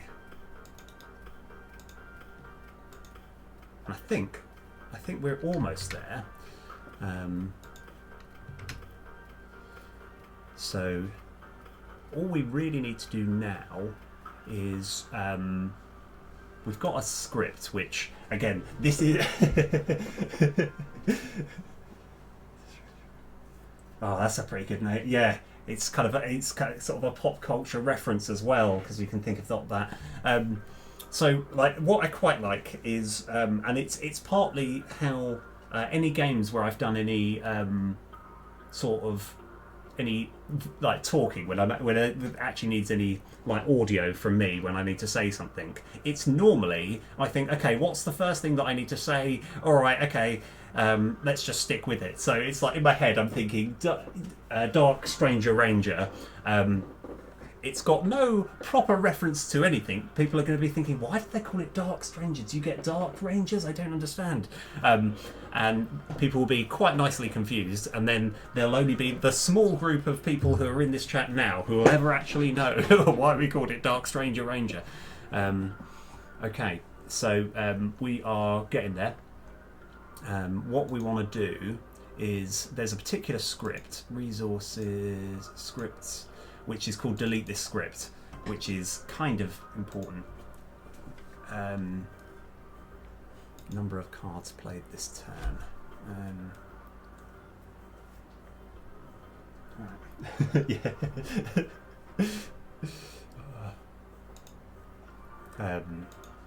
Right. So I've got to have a look. So number of cards.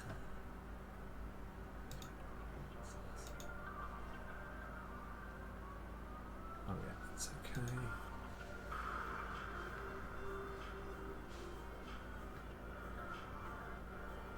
I'm just finding all the times that we are, so that equals 0. So what we really could do is, oh yeah, this actually works completely fine.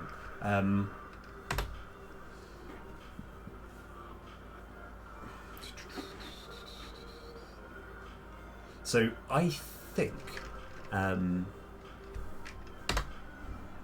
the construct master script, we should have a little script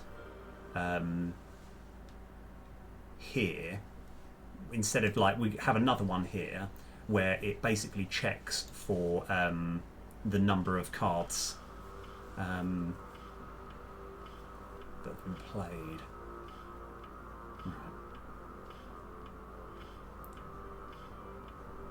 Let me just, yeah, the only slight problem is where we've got number of cards played this turn. Let me just find all these references.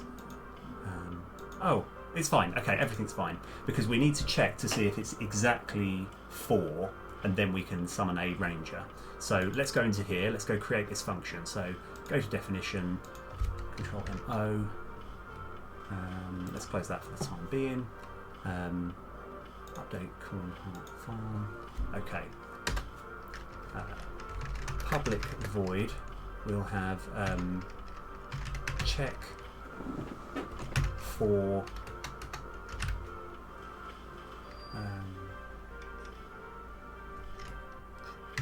dark stranger ranger. Okay.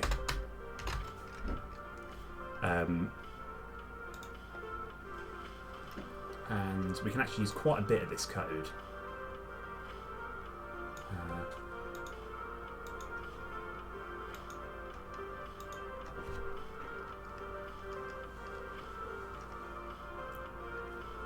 And actually, before we do that,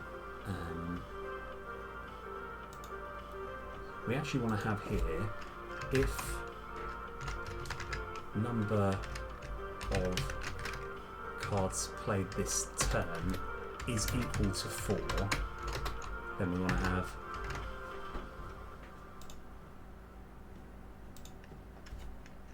construct master script dot instance dot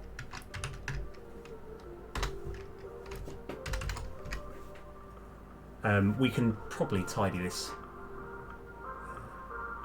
I mean, I'm just trying to think actually. Sorry, so I'm talking to myself.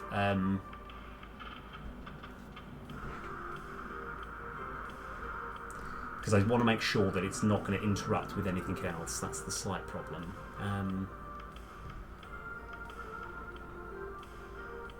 Because I'm worried that, like, kind of... No, it might be fine.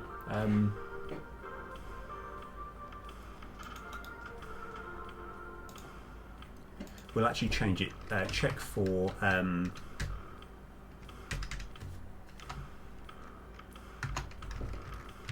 constructs requiring cards to be played. Alright, and now int number of cards played this turn. Okay, I think that's better. So now we can have a switch statement.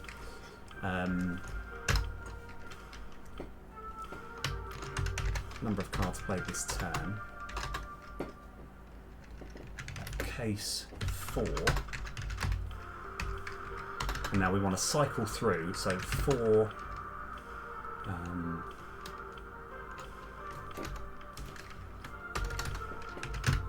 So yeah, again, I've always got to remember, when you press 4, you can just press tab twice, and it brings up like this whole thing, which is really nice. So underscore.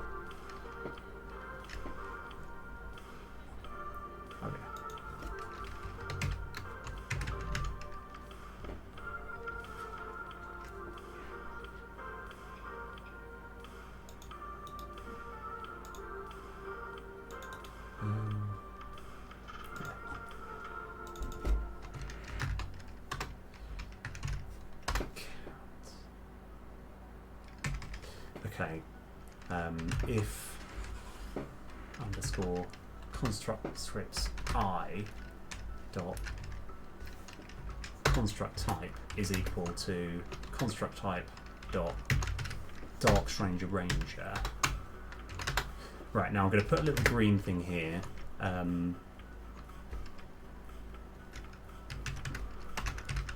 Recruit a ranger. I'm putting that in green just purely because there is one slight problem that we're going to run into, and I haven't worked out the best possible way of sorting this at this precise moment.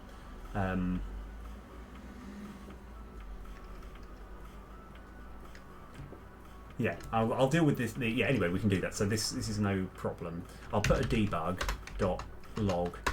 This is going to be a little reminder to say we need to fix this properly at at some point.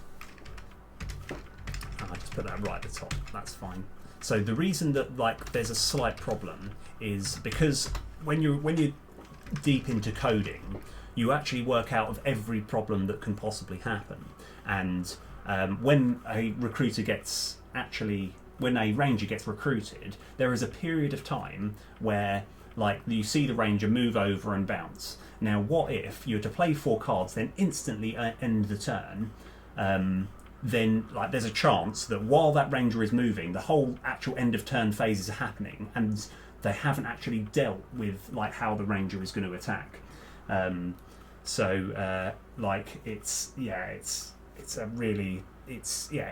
like because that's one thing which is quite nice. It's something you get used to when you're like programming. You're thinking, okay, how will it deal with that? But for the time being, we're just going to be like, nah, forget it. Right, it's fine. So now we've got a script which we've called. I've forgotten what it's called. We've got a big script which is used to recruit.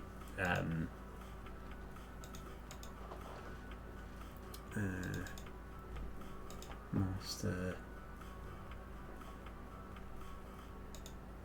Oh, it's not here. I've forgotten what it's called, so we can actually go into scenes, main game.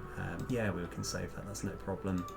Master over here. And yeah, I've got a really big important thing, and I think it's Bean Post Master Script. I think that's the one. So I just want to bring this one up here. So now, over here, we want to have construct master script dot instance dot check for constructs requiring cards to be played, and the variable that we're going to put in is number of cards played this turn. I just wanted to remember that it's called that, so bean post master script dot instance dot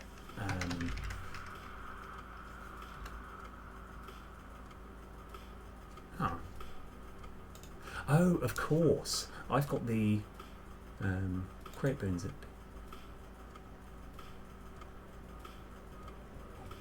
I think we just need to use this one, which is fine.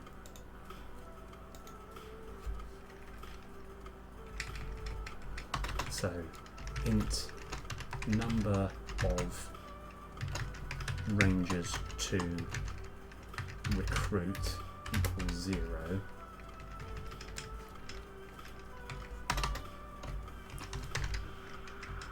Number of rangers to recruit plus plus.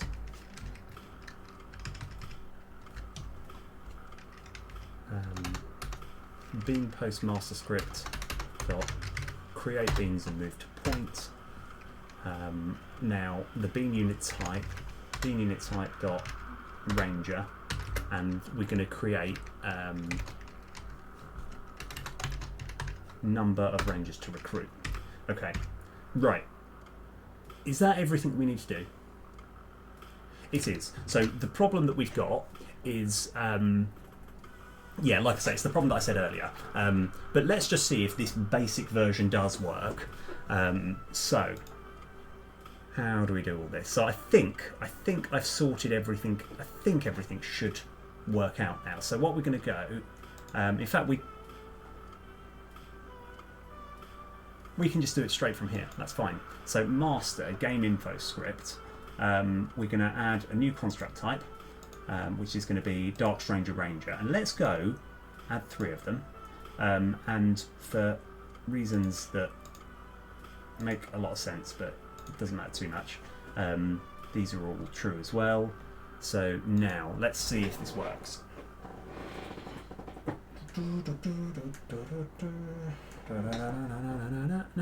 Right, okay, so first of all, let's see if we can hover over. After playing 4 cards in a turn, add 1 ranger. Yep. Okay. So have we actually got 1, 2? We don't have the mana. No, we do. So 1. This one adds 3. 2, 3.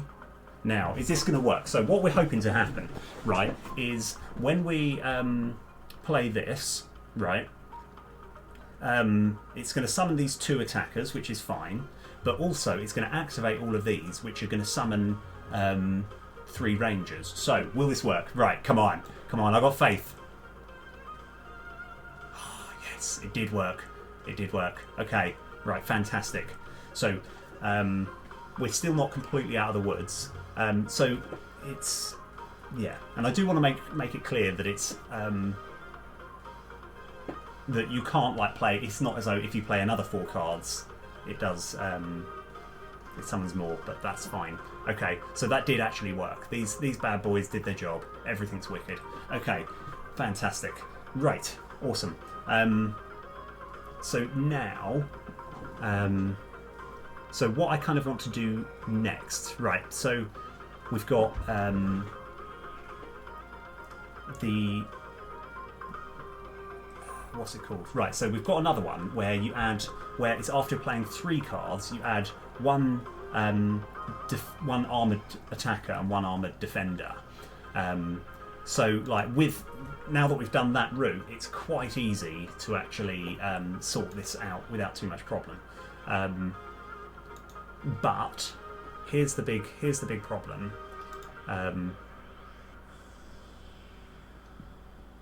I want to make sure that, I'm just trying to work out the best way of dealing with this slight problem. So I'm actively going to try and create an error message here, and I want to see if it's possible to do so. So I'm going to try and do this again, but I want to keep clicking end turn to try and create a problem. So 1, 2, 3. Okay, now I'm going to just play another random card. Oh.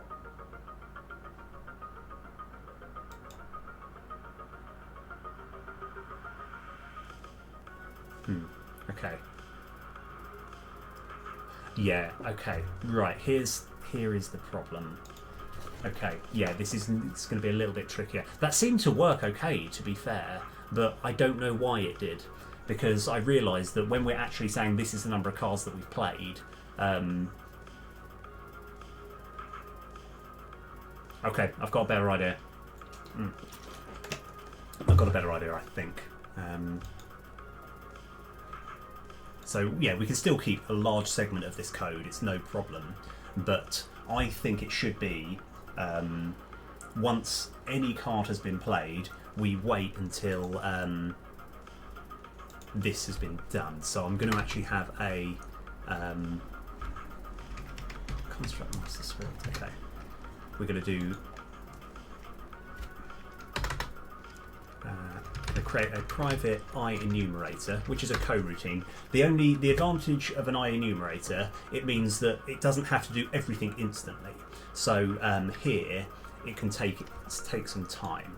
So we do have a busy script here, which is completely fine. Private I enumerator. Let's see. Control D. Routine. And we're going to have busy equals true, busy equals false, and we're going to chuck all of this into here, and over here we can still keep that debug just to remind myself. Start coroutine.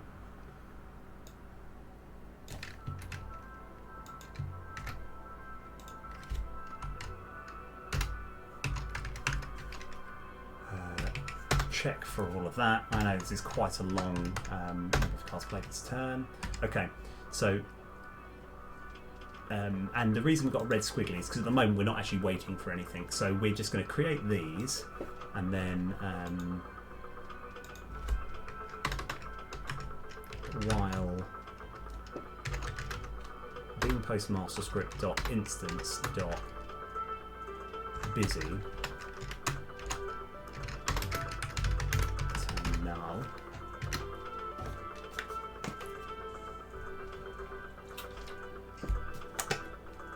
Right, okay. So where we did this before, find all references, we actually don't want to have it here per se.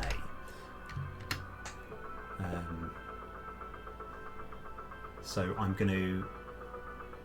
That's fine.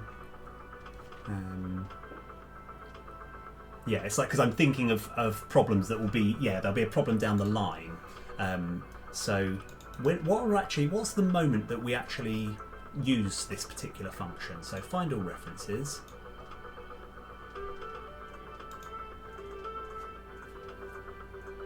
So this is in the actual card script. So we're only actually using it there. Add cards. Oh, this is interesting. This is very interesting. So this is the card script. This whole script here, this big bad boy here, deals with the actual playable cards throughout the game. And it's at this point here that we're actually adding one to the ticker. So what we could do is we could have let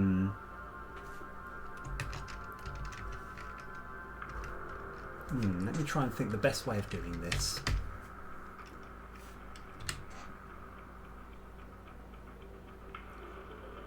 So I think I have an idea. So if we go here, go to definition, because what we can do, we can turn this into a coroutine as well. And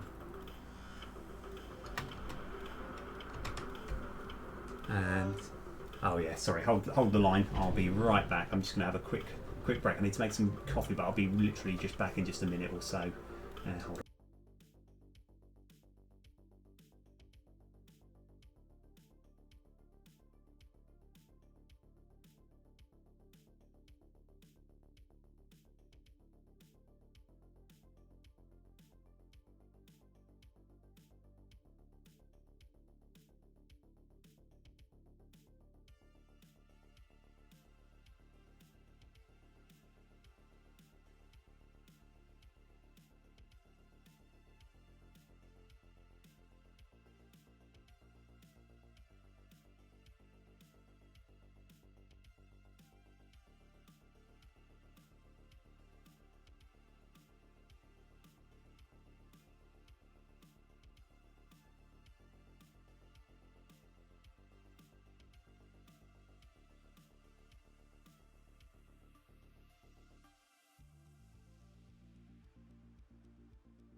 Yeah, okay, right, okay, wicked. Right, mic is back on, everything's all good. Yeah, sorry about all that. I just had to deal with a couple of socially things. Right, so where were we? So, what I'm thinking is where we've got here, I think we just we actually do something similar here. It shouldn't be too much of a problem. We're going to have a underneath. We're going to turn this into a routine as well. Private enumerator. And we just call it this. Control C. Routine. And we can still give it that.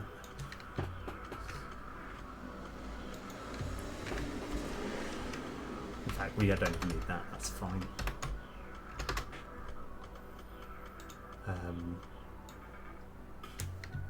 This looks very long-winded, but it makes quite a lot of sense. Start coroutine. Add cards to be played this turn. Number of cards. Oh, that needs to be a routine. That's fine. Okay, I'm still going to keep this on here. So, busy. No. Oh, we don't even have a busy script for this. That's fine, I guess. We can do. It's no problem. Public bool busy. All right. Busy equals true. Busy equals false. And this is still giving us a red squiggly line. So, and I think we can even fix something, fix a slight problem. Check for construct. So what we can actually do, and I like it, this is going to look a little bit complicated, but we're going to get rid of that, right? And then we're going to have while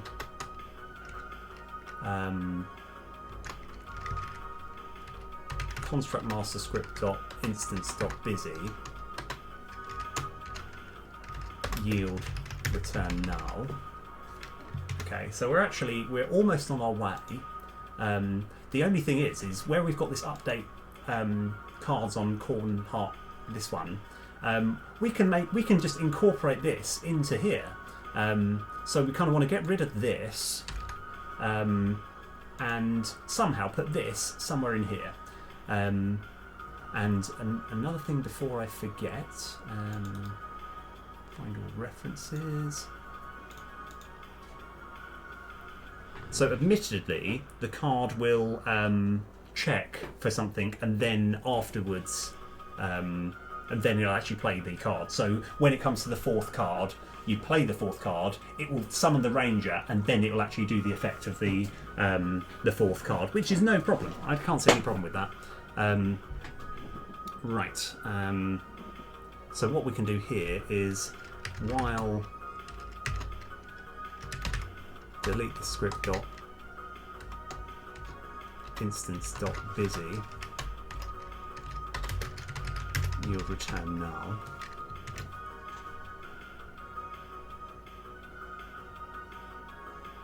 Yeah.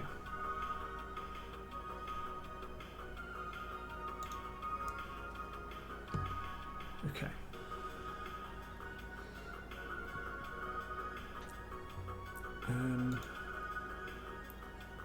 So we're almost there now. Let's go to this definition.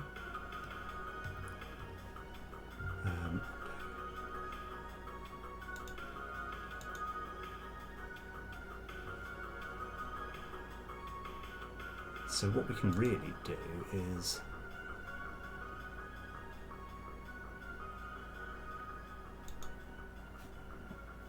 we might not even need this. So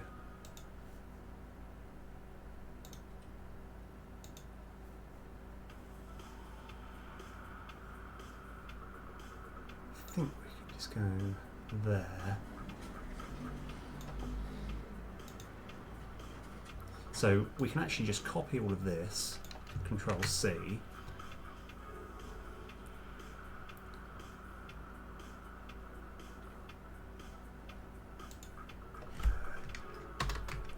Actually, no, we can copy even more stuff. Control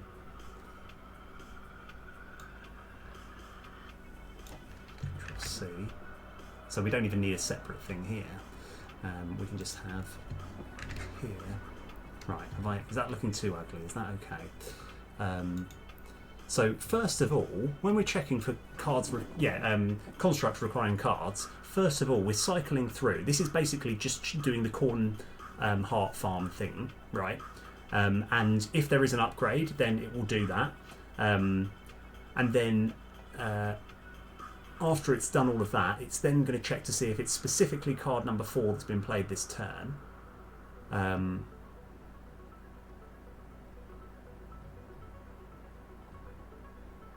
And I think this should just work. We've got a decent like deck sorted, so that it should be pretty easy to check. And also, just to put my mind at rest as well, find all references. Good. Right. So this particular function here, now we've got all the important information from it, we can probably just delete it. But I won't do that quite yet.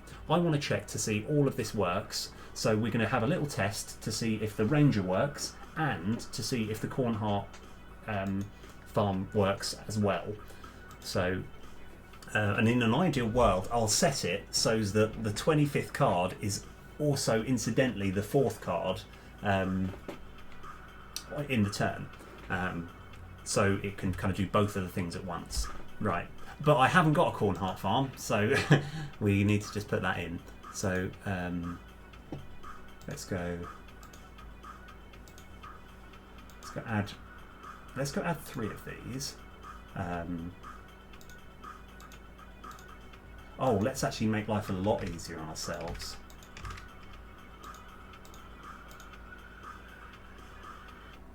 I think these need to be... No, I think they need to be true. Okay, right. These doesn't matter. I think these can be false. It doesn't matter.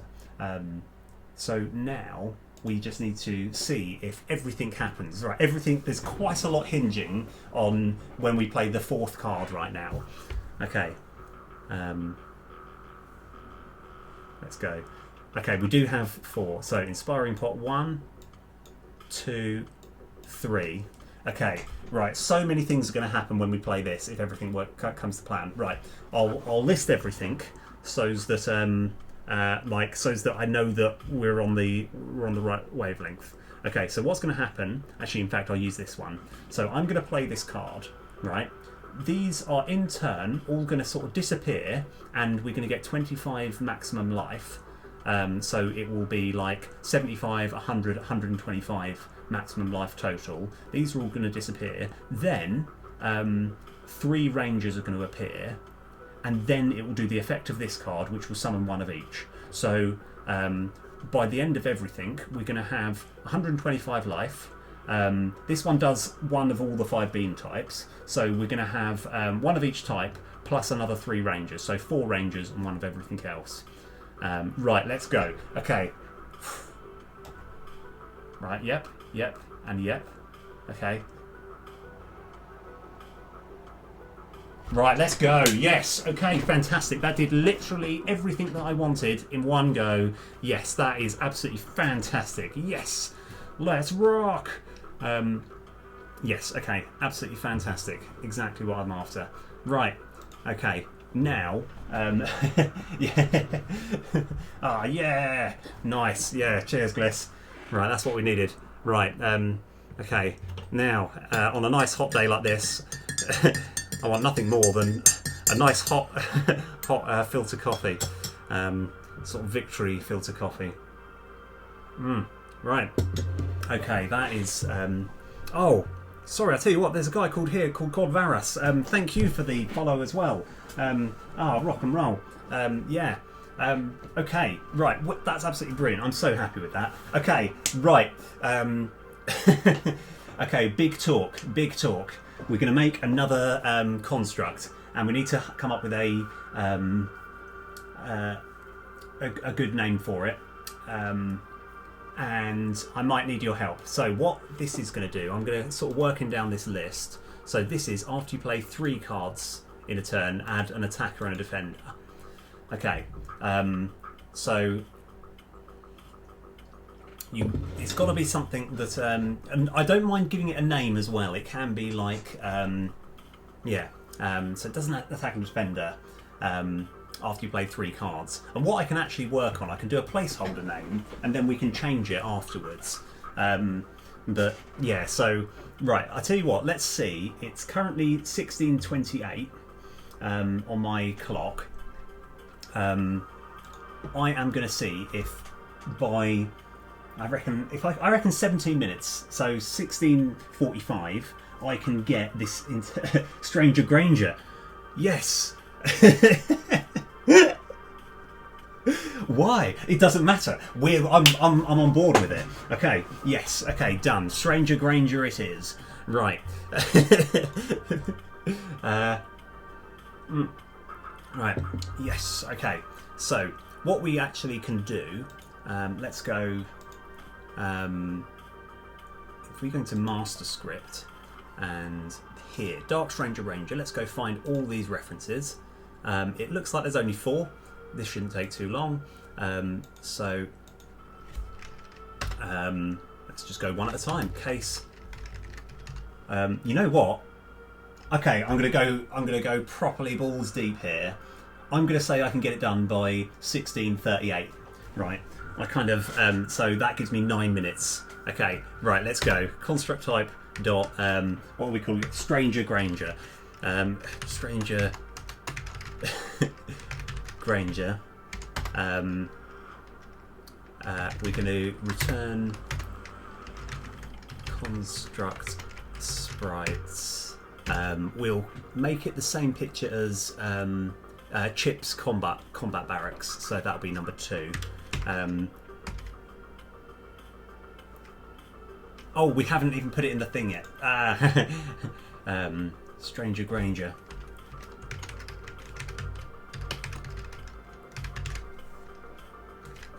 Right, so is that... Hopefully I spelled everything right. Okay, right. So now we just need to cycle through over here. Control C. That'll be Stranger Granger. Stranger Granger. After playing 3 cards in a turn, add 1. Add 1 attacker and 1 defender. And let's go change that. I think I should be using the number 1 there. Add. Right, that's all good. Kind of references. So that's that there. Okay, now we can almost copy and paste all of this. Control C.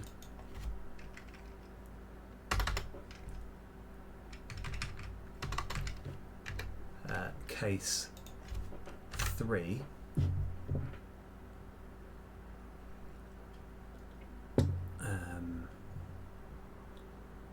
This one here, we're going to have number of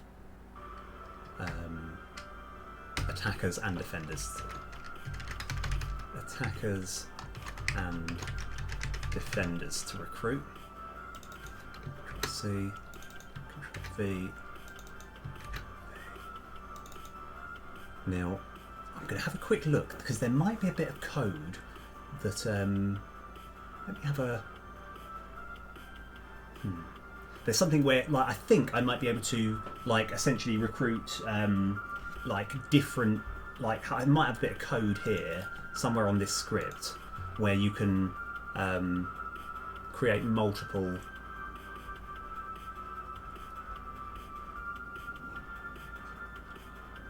No.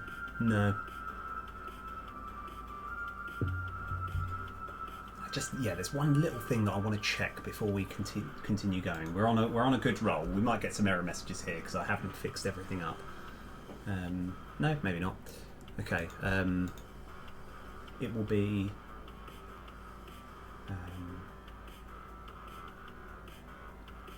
Card action script. Edit script. So near the bottom somewhere, I've got.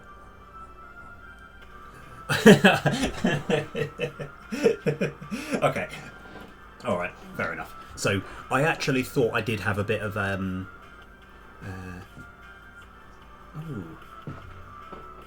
Oh, that's interesting. Let me have a look.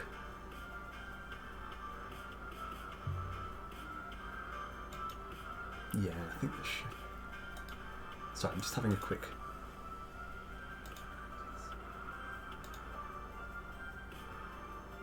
Yeah, everything's fine. We're all good. Okay. Ignore me. Everything's all good. Right, so we need to go back here. So this will be non-armoured attacker. And Control V.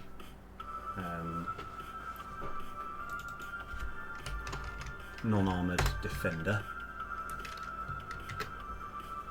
Oh, by the way, I would very heavily, strongly recommend the Orville. If you're a fan of Star Trek The Next Generation, the Orville is just like a... Yeah, oh, it's just fantastic. So that one needs to check for Stranger Granger. Right. Okay.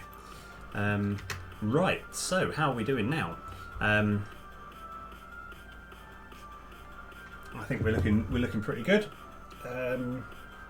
Is that everything that we need to do? What about here? No, not quite. We want to have one. Let's just put this one in. Control C, Control V. Stranger Granger, after playing 3 cards, let's go change this to the number 1 instead of the word 1. 1 attacker and 1 defender. Okay. Now I just want to have a check that every time we're referencing this at any point, find all references, we've got Stranger Granger nearby.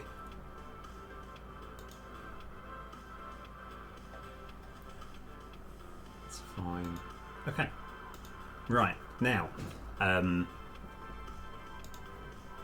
I think we're almost done. I think this is it.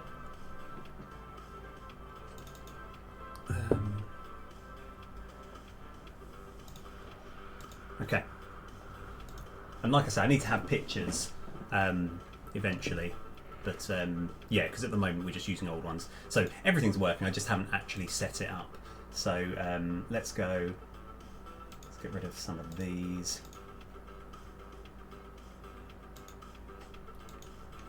Stranger Granger.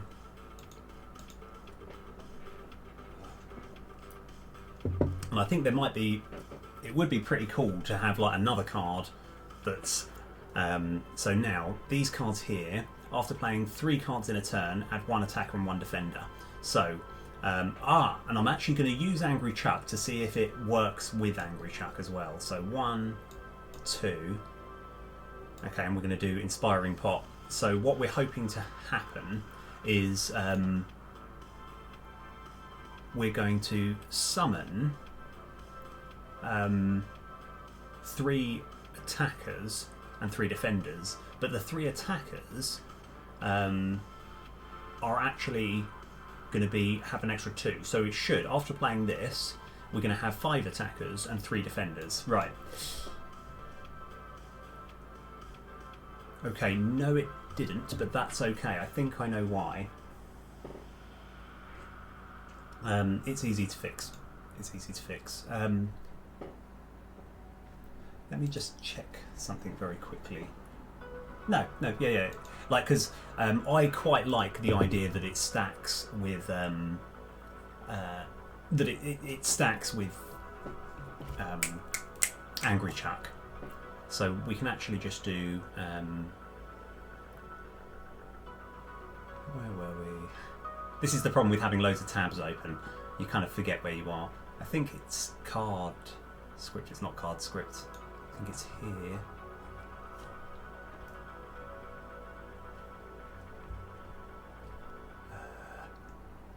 So over here, right, we can actually do that.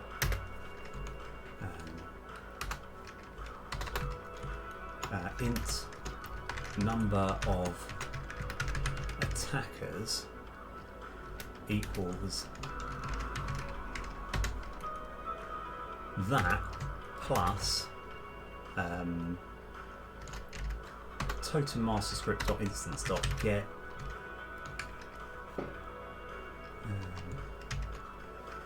extra attack total.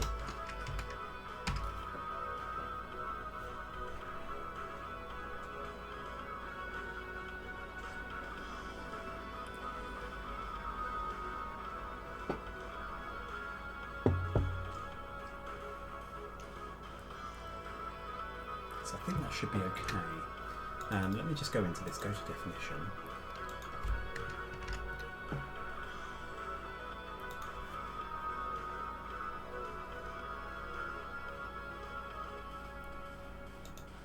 Let's go find it. I just want to check when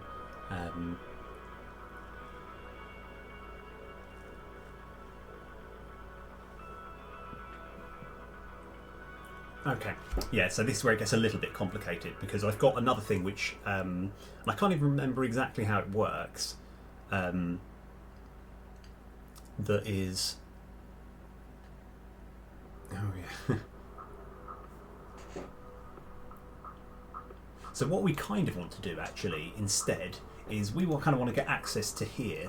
I think this will make a lot more sense. So, it shouldn't be too much of a problem. Yeah, okay. So this is the card action recruit script.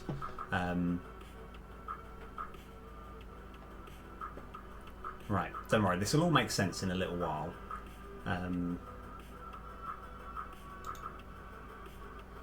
Because what happens when we actually summon from here, it deals with all the other extra numbers. So in an ideal world, we don't want to use this. Yeah, so what we can do is forget all of that. We're going to have card action recruit script equals find object of type. In fact, I think it's just get component. Yeah. Get component card action recruit script. Oh yeah, we haven't actually.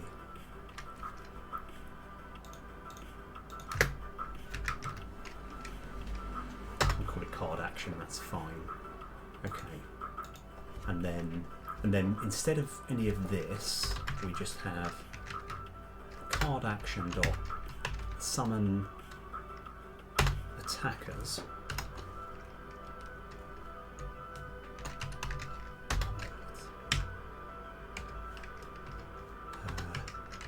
While card action dot busy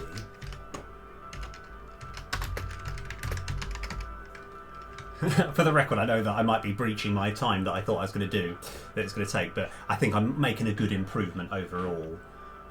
That's just summon attackers.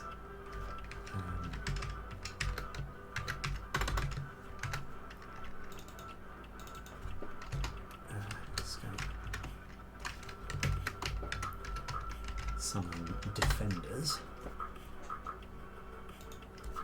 And then I think we can quite comfortably just get rid of this.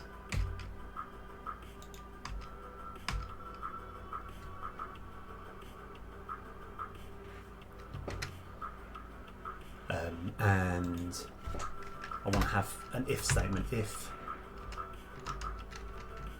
number of attackers to recruit is greater than 0.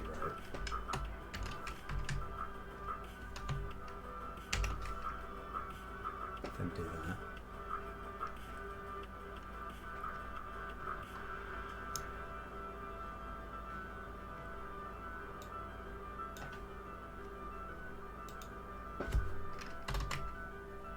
I kind of want to use quite a lot of this code, but not every bit of it.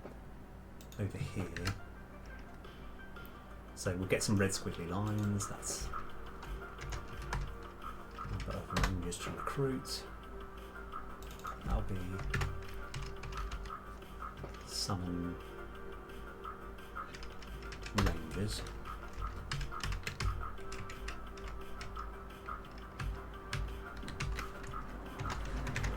Number of rangers to recruit. And then we can get rid of that. So yeah, so what I've done here is I have made it, and this is what I kind of like, and I want this, is make it so that when you're whenever you're summoning like rangers or anything, any totems that benefit from you summoning like attackers, like it will take you to this card action script, which kind of deals with all the extra complicated numbers. So hopefully this should look pretty good. Now what we also want to do is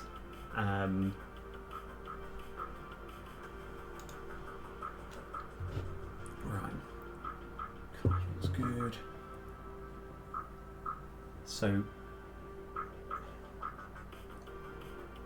now I've got is it called Boy Royston? Okay, we're going to add a bunch of Boy Roystons to our deck because I want to check something. Okay,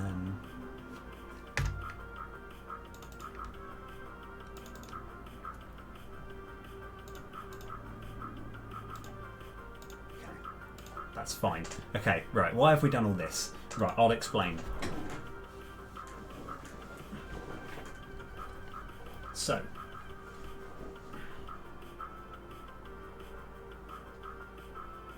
So Boy Royston. Okay, so whenever you add defenders, add 2 rangers. Okay, so 1, 2, 3. Yeah, so I'm going to go 1, 2, and 3. Okay, right. So now for simplicity, I'm going to do this. Right, this is where everything gets. Oh, hang on.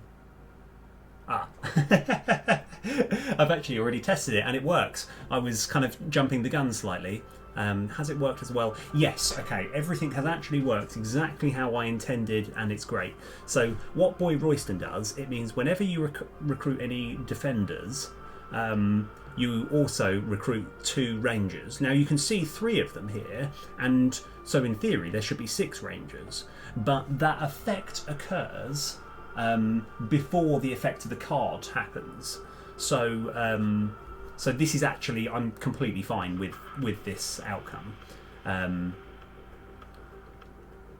So what happened is we played the first 2, which like created these 2. Then when we played the third, like the concept of playing 3 cards mean we added 1 attacker and 1 defender 3 times, so we added these, and this is whenever you're adding any defenders, summon 2 rangers. So now if I was to play this, quite a lot of things are going to happen, right?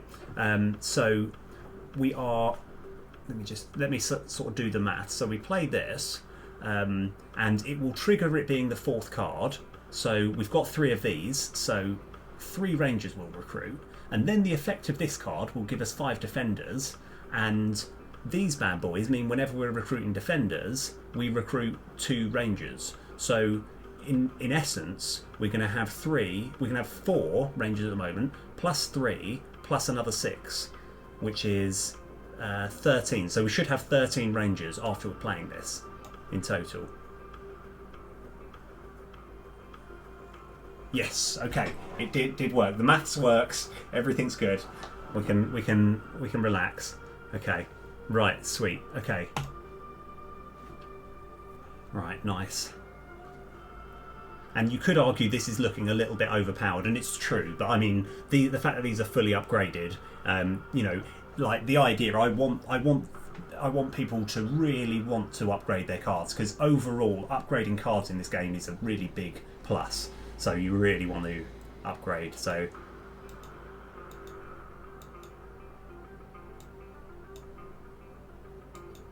Oh yeah. I wonder if I can actually defeat him with this. I think so. The only problem is we need to make sure we can defend, and I don't know if I can. So, inspiring pot.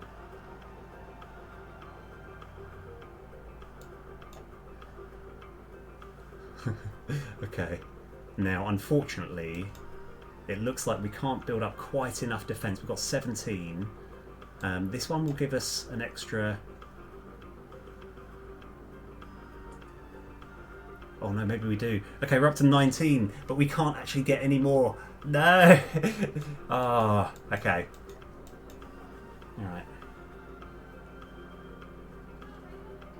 Oh yes, of course, maybe we can. Hold on.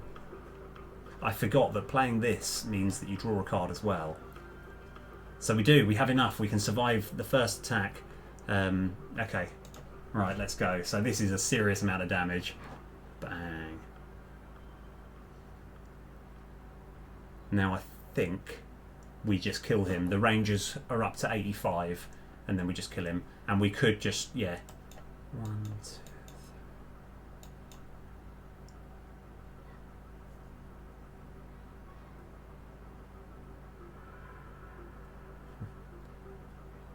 It's very unlikely that you'll ever be in a situation like this in the game.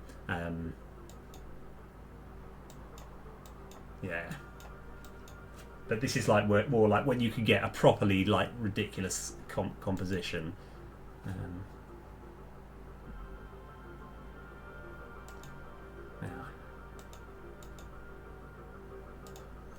Yeah, so he's just dead now. Yeah, cool. All right. Okay. So now, what I kind of want to do is make it so that... Right, and I don't know, I haven't really worked out the best way of doing this, but I like the idea that... like when you're like playing cards, right? I'll explain it so that you know, it's more like if I say it out loud, it will make a lot of sense to me. I want to make it so that when you press end turn, even if you've got like you're dealing with all the other cards, if you press end turn, even when all the other animations are occurring, it will stack up. It will know that you have decided to end the turn. So 1, 2, 3, and I want to be able to like now press end turn. Oh, hang on. No, that's not a good thing. Hold on, 1, 2.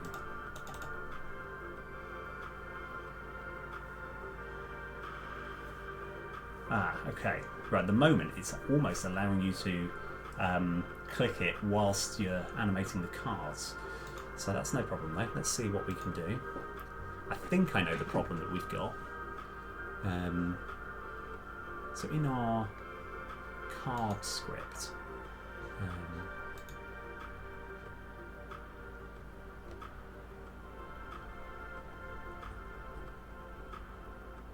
so yeah, what I kind of want to do, first of all, we've got to work out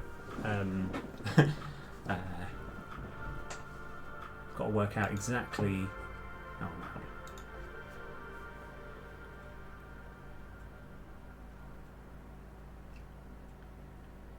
So let's pause now. Let's click on this.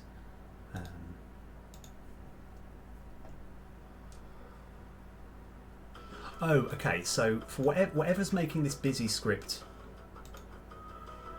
busy, go to definition.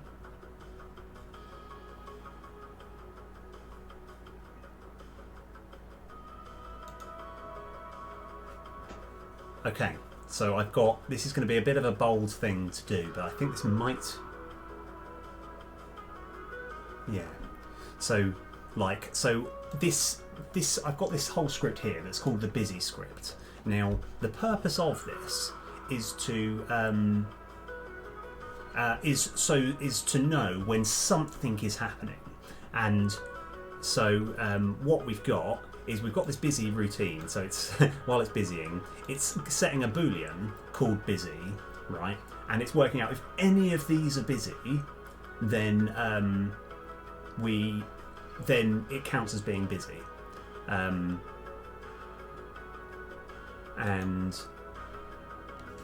yeah, I just want to kind of check something. And so the reason that we can, like, the end turn button, like, it's checking to see if anything is busy. Whereas I think from when you're actually playing a card, in fact, we can even have a look at this busy script, can't we? So that's probably the easiest way. And yeah, in fact, we can do this all while we're still playing this same thing. So we've got somewhere busy script. Okay. Let's go. We don't want to maximize on play, but we want this screen to be a bit bigger. So, right, fresh new turn. Let's just keep an eye on this boolean here. So when I actually play a single card, at the moment it's busy, right, which is good. Okay, but if I was to play two cards in a row, 1 and 2. Ah, right, that's interesting. Okay, because there's a period of time where, like, between when you're stacking them up, that this busy script isn't busy. Now, how do we deal with that? We just want to make sure that something is. Yeah, we want to just make sure that this is busy. Hold on, let me just.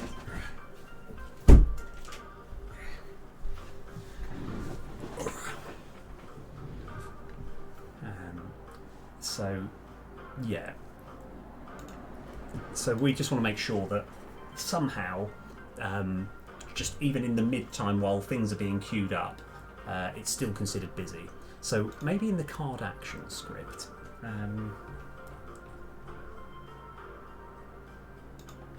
So there's different ways we can deal with this.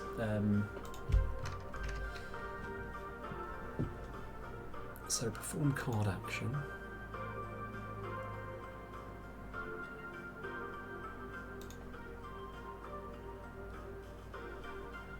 So let me have another look at this busy script. So yeah, this is the main thing that we're looking at. So this, when does this boolean become true and when does it become false? So busy equals true. Sorry, too many cards to go through, too long a scroll. Okay. Busy equals true.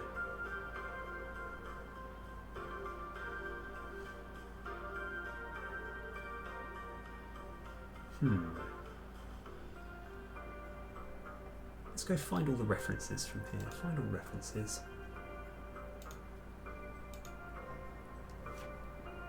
So this is where I'm a bit confused. So this particular card action script, this deals with the concept of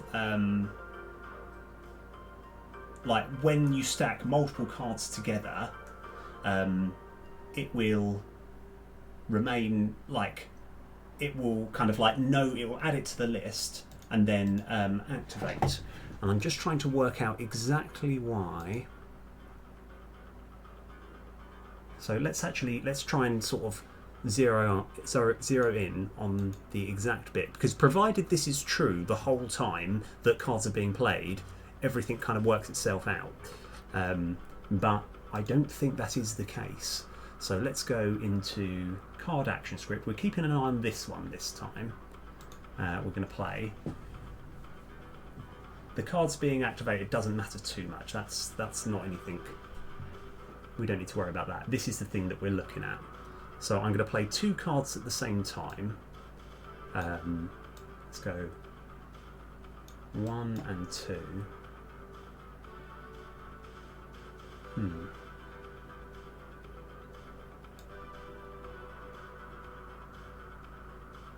Ah, okay. So 1 and 2. Oh, okay, right, okay. I'll need to study that. I was looking at too many things at once. But let's see. Let's try once more.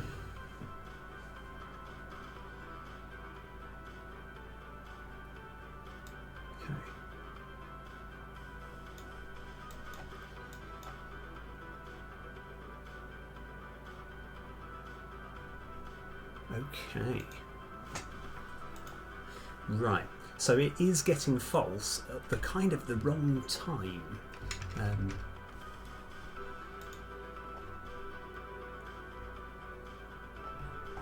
It's still doing the effect of the card.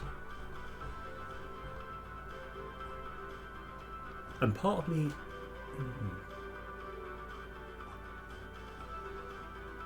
Ah, okay. I think I know the problem.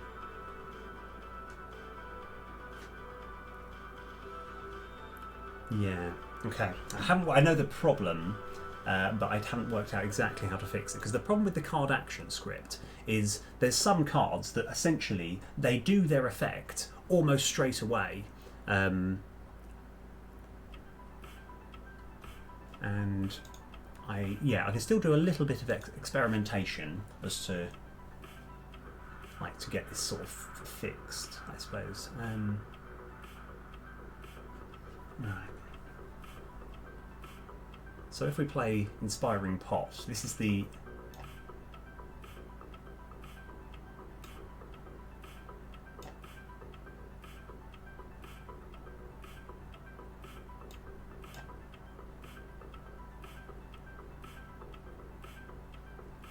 Okay. So I'm still doing a bit more experimentation because we're just keeping a close eye on this Boolean. So.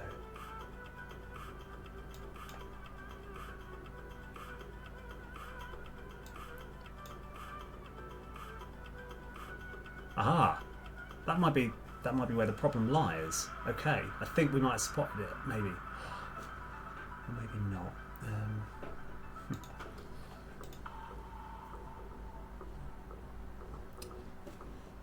Yeah, this is going to be a bit of a tough one. So I can see, I know the problem that we've got.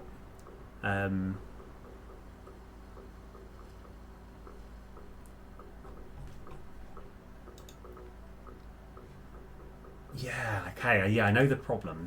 So since we've added these new constructs that give you like rangers and attackers and defenders when you play a certain number of cards, they're not counted as being... it's not counted as being busy. Oh, done! I think I fixed it. I think I fixed the whole problem. Okay, yes, fantastic. Right, easy problem to fix. Very easy. Why was I thinking... Okay, right. So if we just... Okay, we're just going to add a new friend here. We're going to have private construct master script underscore actually construct master script there, and we also want to have a private delete script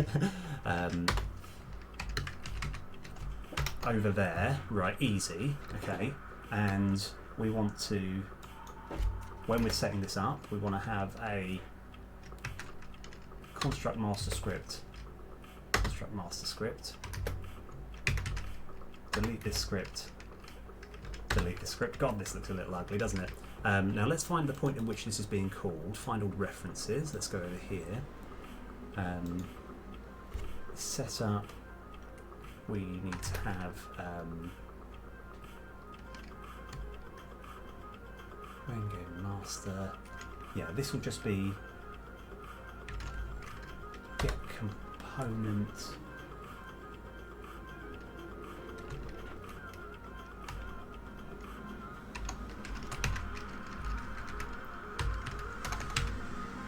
Construct master script, and here we get component, delete this script. Okay. And over here, we want to have construct master script dot busy and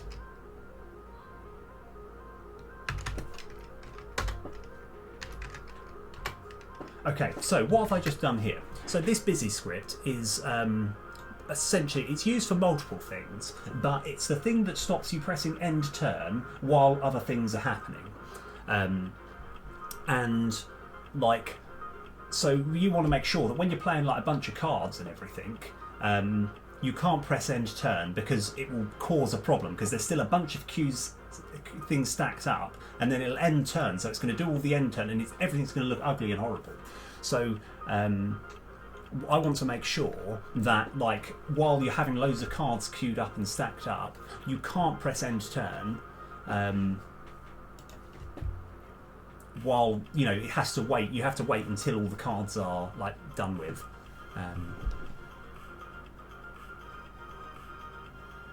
Okay. Right. So now we kind of want to just keep an eye on this busy script. Oh. Oh yes. Okay, that's fine. Okay. Right. So yes. Sorry. The reason that I was. Yeah, like, because if I have to click this on, it will. Oh. It'll ideally turn itself off. Okay. Oh, right, we've got a problem. That's fine, that's fine. Okay. What's the problem? Okay, alright, that's fine. I got a bit panicked because there was an error message.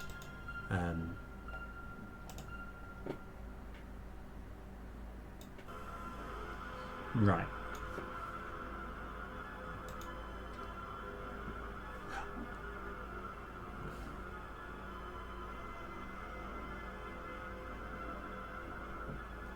Try and work out what the problem is. I think I know the problem, because unless I'm mistaken, yeah, this is fine. Yeah, so what's actually the reason that we're running into this problem is because I believe the construct master script is not actually attached to this bad boy, but it's in fact. No, it's not. Okay, right. In that case, I don't know where the problem is. Don't worry. This is the exciting part. This is what I love. It's like so we can actually find out. I think if I just stopped. Flank. No, we're okay. So one of these. Oh yes! I'm an idiot. I'm an idiot. Everything's fine. Okay, so when we're setting this up, we just need to have construct master script equals construct master script. Sorry, yeah, that was the problem. Okay, that's fine. Right, everything's fine. It was trying to call it, but even though we had added these as an argument for setting up, we hadn't actually done anything with them. So now we're setting these up to the correct scripts. Right. So yes, okay, that was an easy problem. That was no problem. I'm a little bit frustrated myself that it took as long as it did, but that's fine. So we can hopefully clear all this, no problems whatsoever.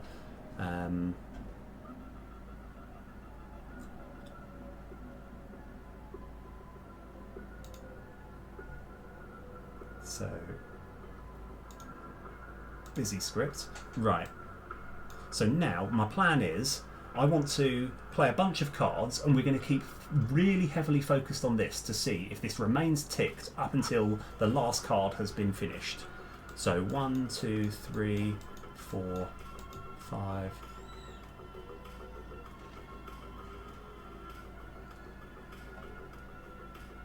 Yes, okay. Alright, it did look as though... So I cannot click this end turn up until... Yeah, okay, right. That was a little bit confusing, and I'm sorry that I went off on a bit of a tangent there, but that is... We have actually made quite a lot of progress here. So that's good. Alright, yeah, I'm happy with that. So, okay, why have I done all of that? Right, that's good, because we're kind of fixing stuff at the same time. So we can stop now, end turn.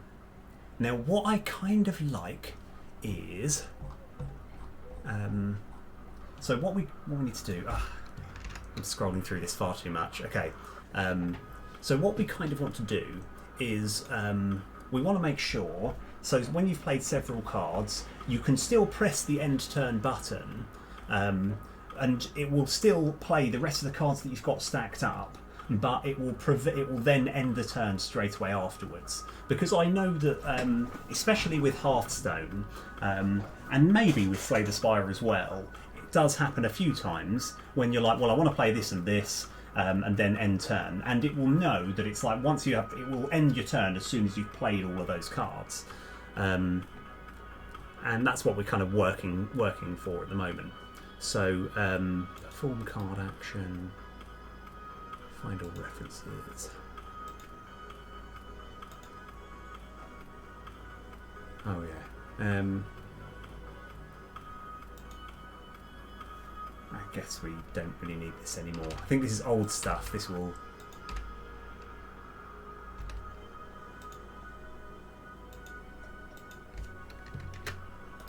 Find all references.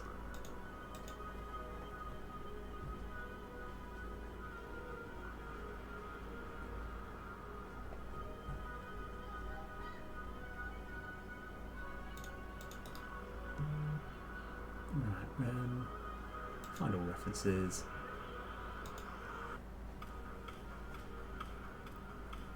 So yeah, I'm just trying to work out. Yeah, it's quite hard to explain. It's just I want to make sure that when we're performing the card action, that like if we have got the end turn stacked, it won't allow you to play any more cards because you've already pressed the end turn button.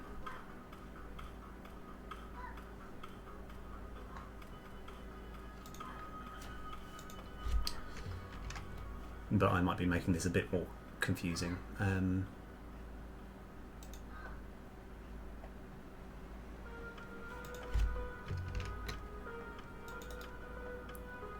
all references.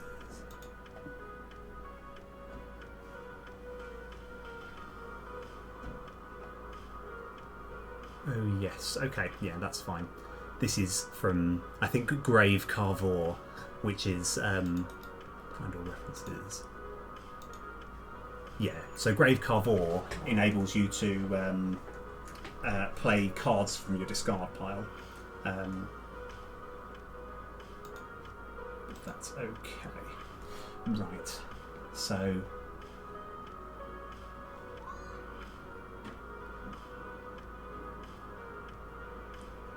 So what we kind of want to have is... we're going to have a look at the end turn script. There's something that I want to check from it. I thought it'd be up here, but it's not. Never mind, we can just get hold of it.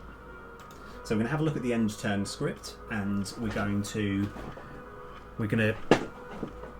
to go into that and then kind of deal with the issues that we've got. So end turn. Let's have a look at this bad boy.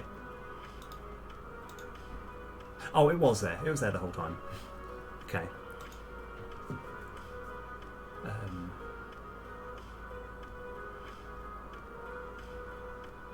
So, private intern script.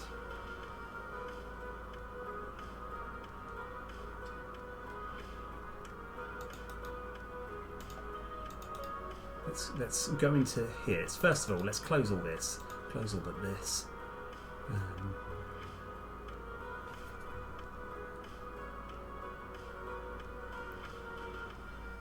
And then we're going to go into this script. Go to definition. Right, fantastic. Okay, right. So this is this big script here. This deals with essentially everything. Once you've clicked the end turn, all of this stuff over here happens. There's a bunch of stuff. End turn. Okay. And I'm such an idiot because this should really be a this should be a singleton. And I'm not like super super on board with the idea, but if we just have public static end turn master script, which we'll call instance, and then go void awake instance equals this. Okay. And now what I kind of want, so now that we've got access to this, let me try and work this out. So we should have a boolean, public bool, which is going to be end turn queued. Okay. Right. So now, with our end turn button script, we're going to have if, still continue to do that, else if enter master script dot end turn queued up. So if that is false, then we're going to make this true.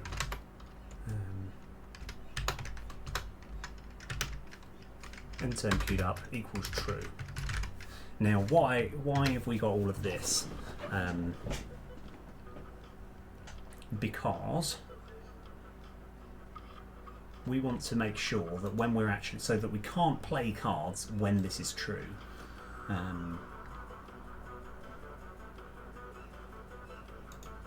So yeah, this is a complicated one, but this is something that I've wanted to do for a while because I like the idea that you can just play a bunch of cards and then press end turn, and you know. Oh, let's have a look. We actually got any error? No, we don't. We're fine. Everything's good. Okay, so let's just double check this all works. Over here, end turn master script. Play. So I want to just check this is actually still kind of, so we want to see that if we press end turn while we've got loads of cards doing their thing, that this becomes true. So 1, 2, 3, 4, and then yes, that becomes true. That's fine. Everything's good. Right. At the moment it means nothing because we can still play other cards, but that's like our first step to getting everything to work. Okay. So what we need to do first off is go into our card script, which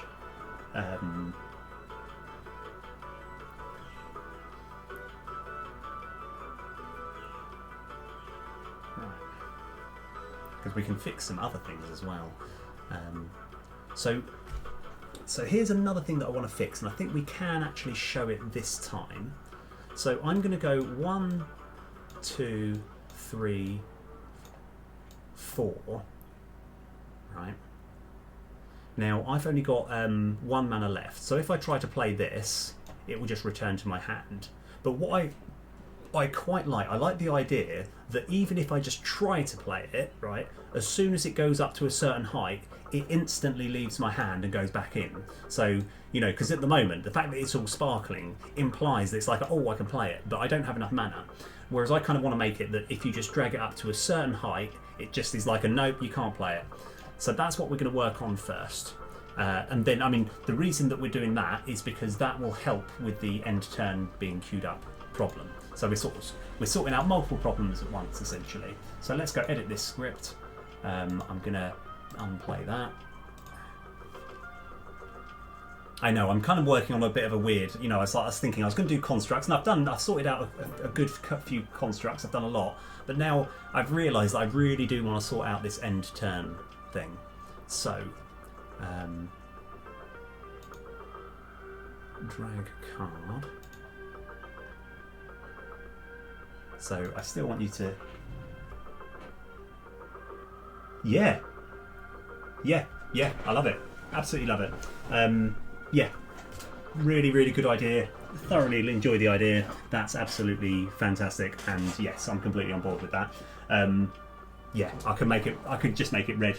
Yeah, because that's what they do in Hearts. That's what they do in. That's what they do in everything. Yes, that makes way loads of sense. Yeah, completely on board with that.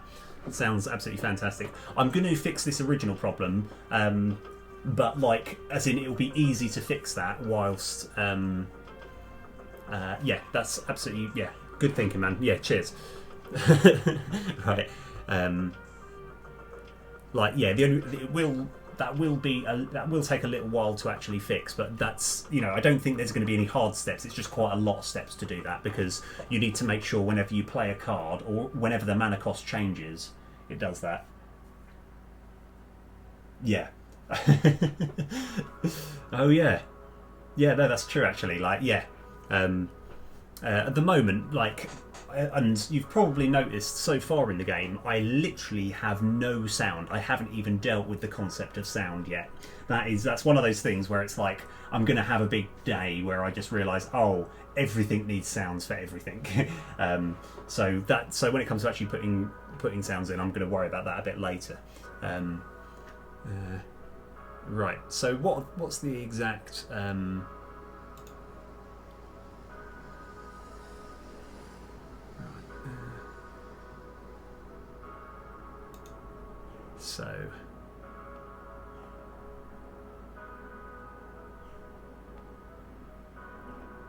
So while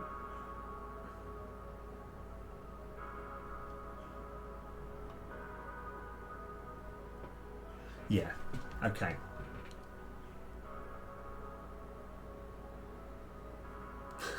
Oh yeah, that's a scary line of code. I'm just having a little look at this.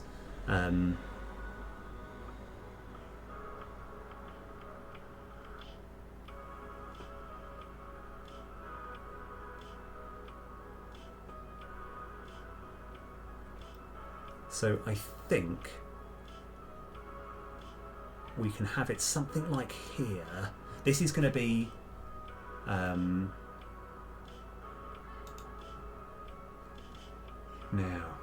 switch all of that.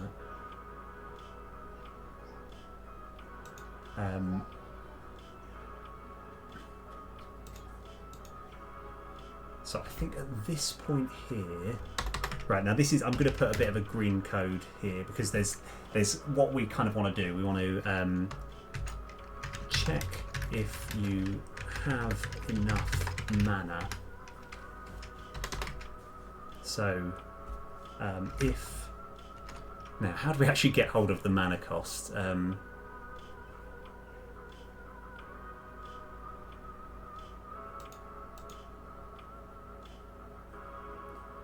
think it might be this bad boy. Have I got an entire script? Go to definition.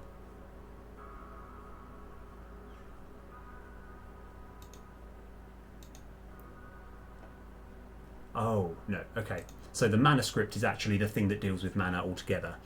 So card SO, I think. Yeah, that's what we need to check. So where were we?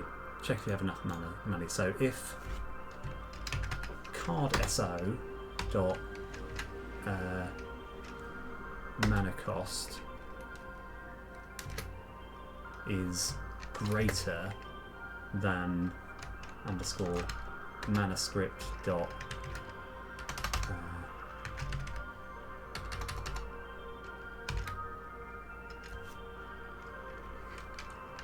mana coins available.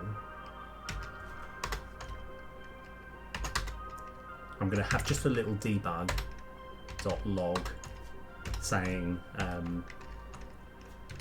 you don't have mana. Right, and we'll fix this a bit later. It doesn't matter. It doesn't matter that I got a spelling mistake. Right, also I keep getting this. What's all this about? Oh yeah, we've actually fixed that. That's the problem. Yeah, okay, that problem has been fixed, so we can get rid of that debug log message. Right, okay, so we want to check to see if we want to just check that is called when you don't have enough mana. and then we can kind of work out the next bit afterwards.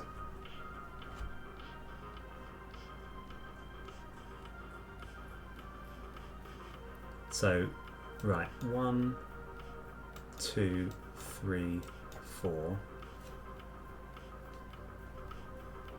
So now you don't have enough mana. Good, right? I can see at the bottom this it's being called. Yeah. So now instead of saying you don't have enough mana, we want to just return it to the place. So,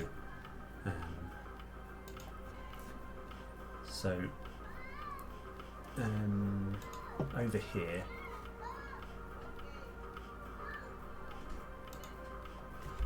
We're going to create a boolean here, and we're going to call it something like drag temp drag bool equals true,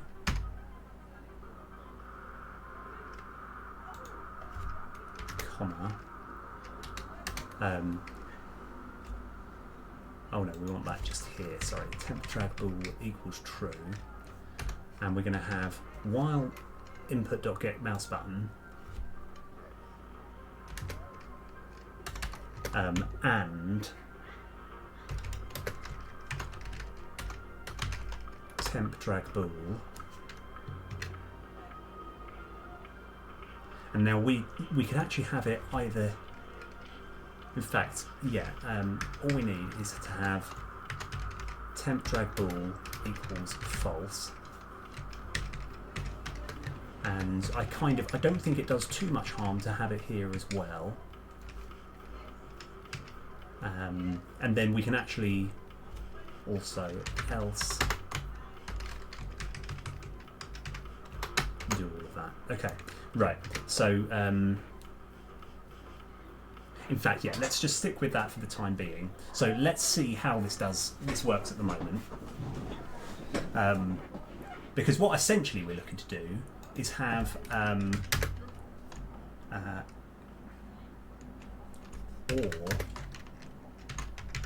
ntern master script dot instance dot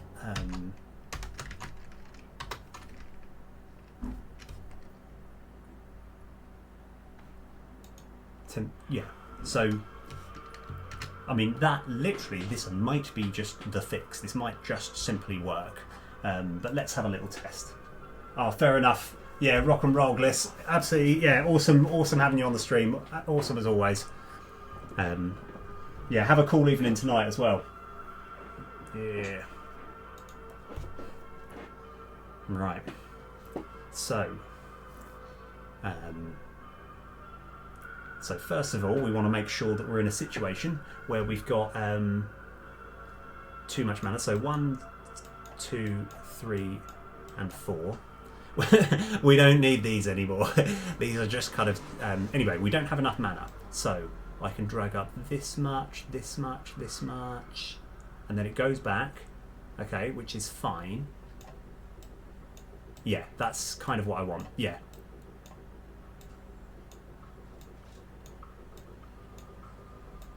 Yeah, okay, right, that's actually sorted out the first problem. Okay, so now let's just see if now let's see if this end turn thing works as well as I want it to work. So what we're hoping to do, my plan is I'm going to go like play a few cards quickly, like 1, 2, 3, then press end turn, then try and play one of these cards and see what happens, because yeah, hopefully this will just work really nicely. 1, 2, 3, 4, ends turn. Okay. Didn't work how I wanted it to. Okay. So, let me just have a quick check of something. End turn must. So the end is queued up. Oh. Got it. Okay, right. So it almost works. So yeah, this is absolutely fine. Yeah. So it actually did work exactly how I wanted it to. The problem that we came across was that our is that as soon as we moved it up, it exited out of that, which is fine, but it realised we do have enough mana here, right? So it actually did all the things that it needed to do to actually play the card. So yeah. So I think all we need to do here is have end turn master script dot instance dot end turn queued up.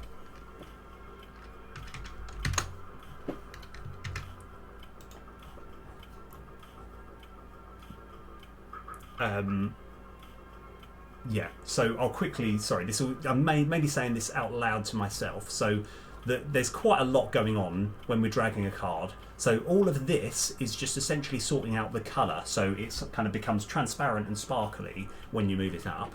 But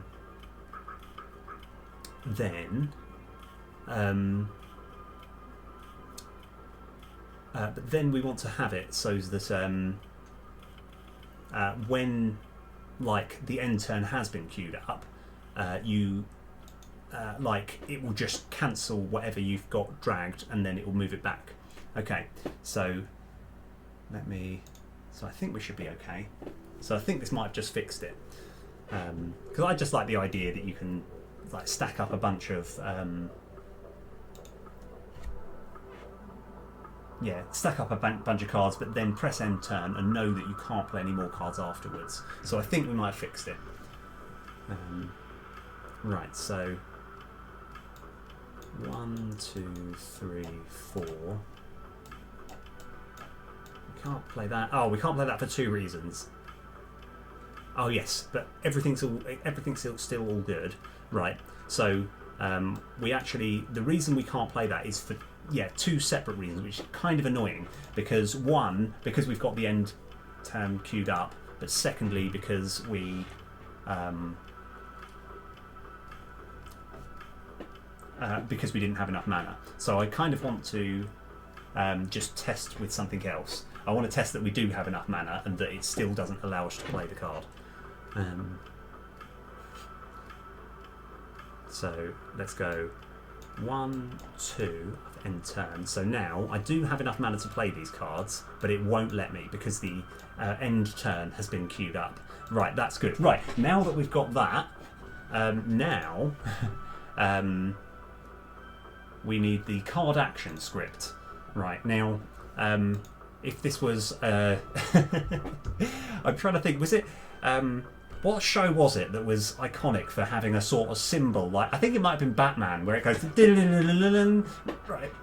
So now I'm like, now onto the way to the card action script, and then it's sort of, that's kind of what I want to reenact there. Right, so anyway, this bad boy here, this is a big hardcore script, right, that we need to get to the bottom of over here. So now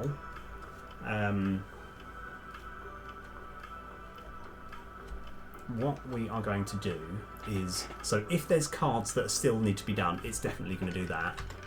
Else, if end turn master script dot instance dot end turn queued up, we're going to do something else. And we can actually even have busy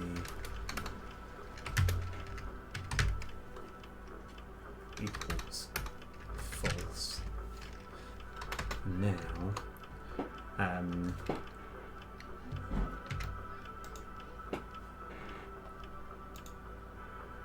I think we've just literally need to simply have I'm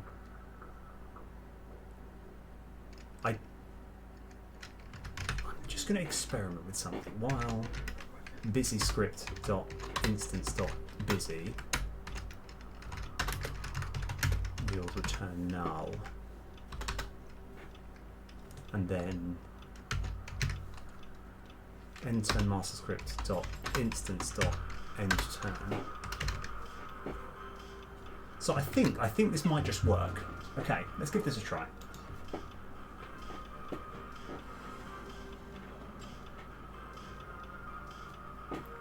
Okay, right.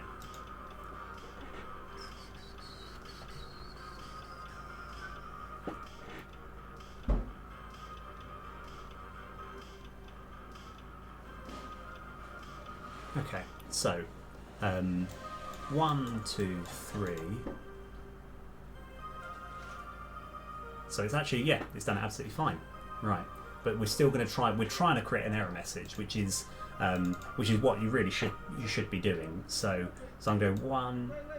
Oh, of course, we haven't actually ever made the end turn thing false again, have we? So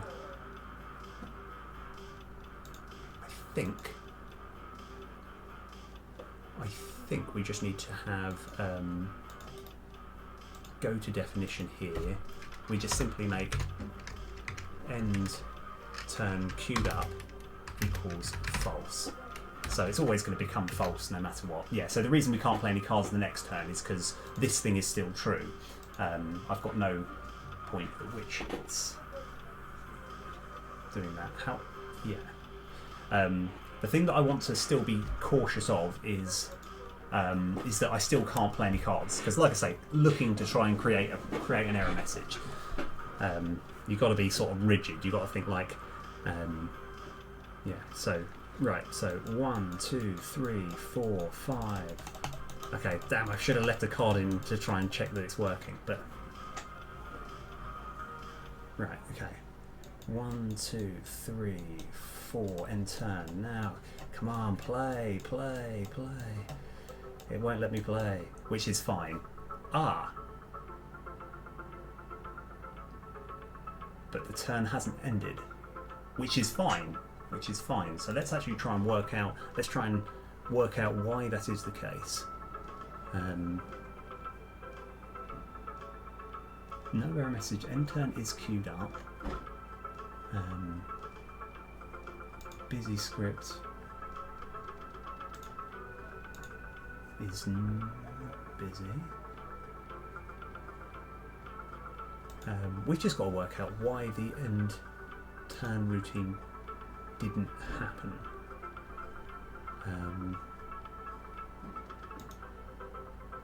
Okay, but that's good. This is why we do these. This is exactly why. So, card action script. Oh, card being activated. That might be the problem that we've got. So if we go into here,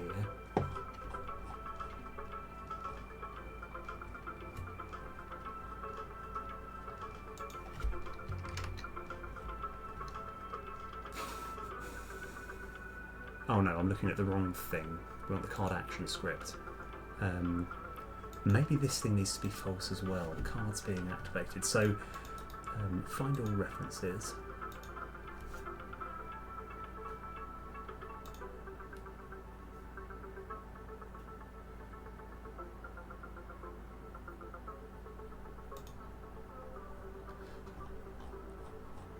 So what we kind of want to do is, yeah, like I say, what I want to recreate that problem and try and work out where we're struggling. So I think we can quite happily say cards being activated equals false.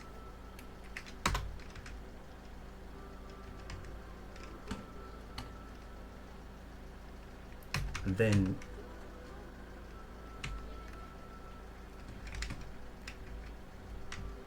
so we're going to have debug.log. Do we ever get to see this message? Okay, so we've got this debug log. We want to check that it did actually reach this bit of code.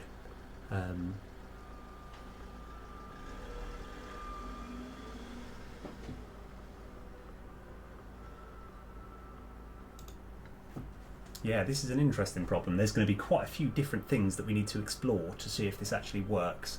So let's give it another okay. Right.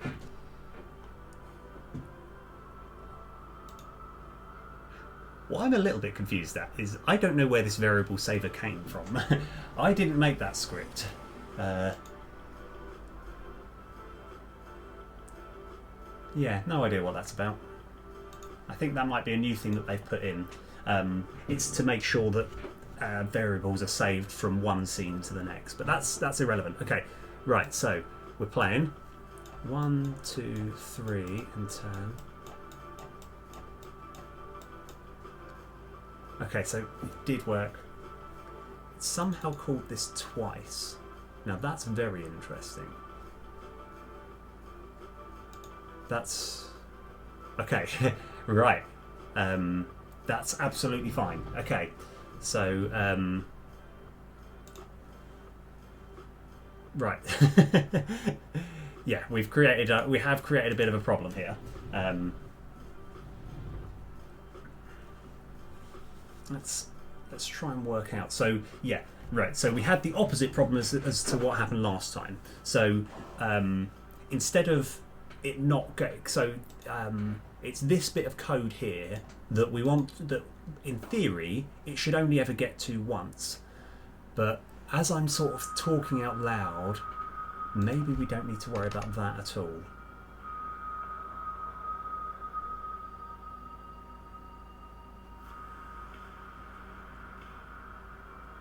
I think that might be where we're struggling.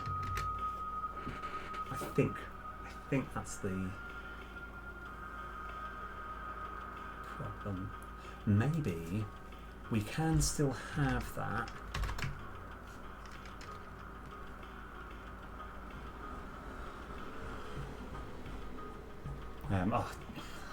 I keep forgetting I need to scroll quite a lot to get through here.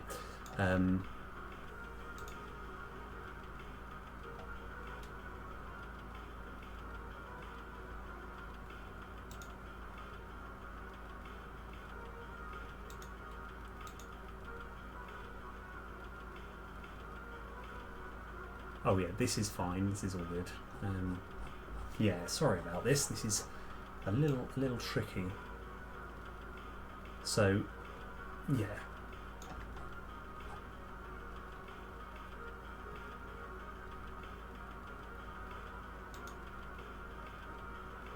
So I think we actually want to have here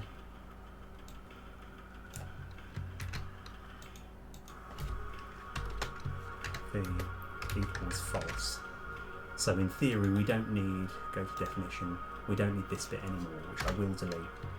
Okay, so now again, trying to create a problem, right? Because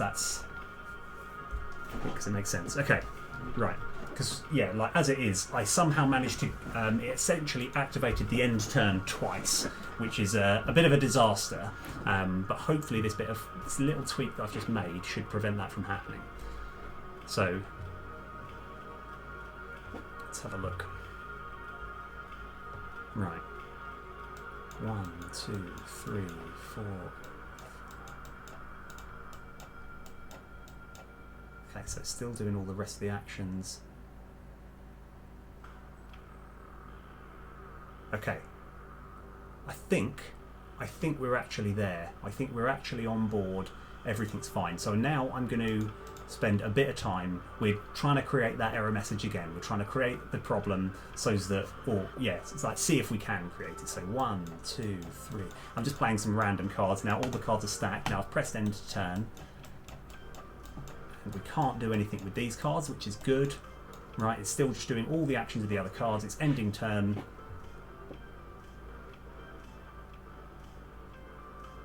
I think we're good. I think we fixed it. And I just want to check that, yeah. And so it's only ever getting to this bit once, which is what we want. 1, 2, 3, 4, and turn. Yep. Okay. Yeah.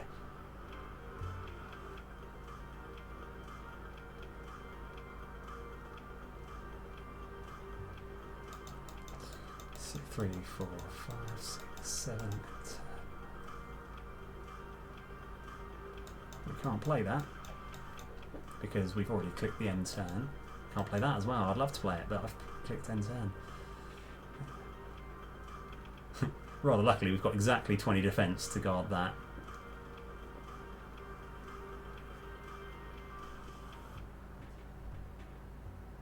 I think we've worked it. I think we've done it.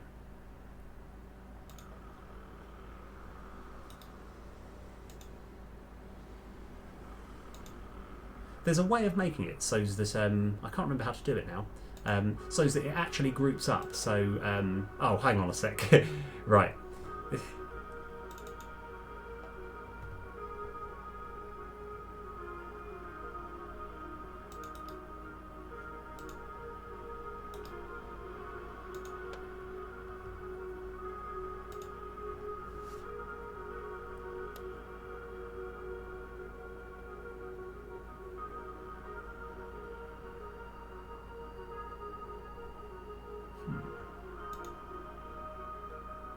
So, okay, but we've created another problem at the same time.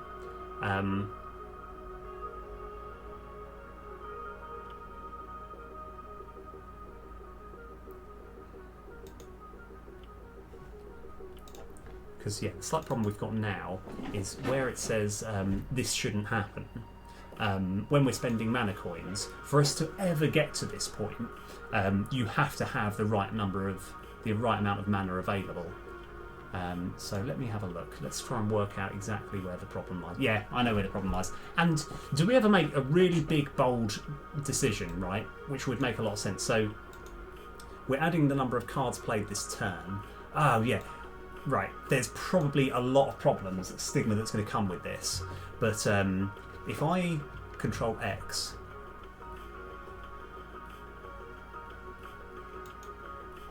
and put this over here...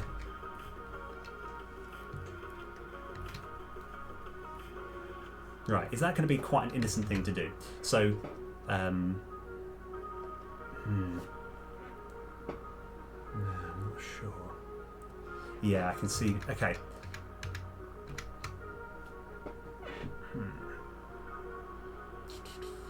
Yeah, so here's the issue that we've got. This, basically, this little bit of code here, this deals with the number of cards we played this turn. So.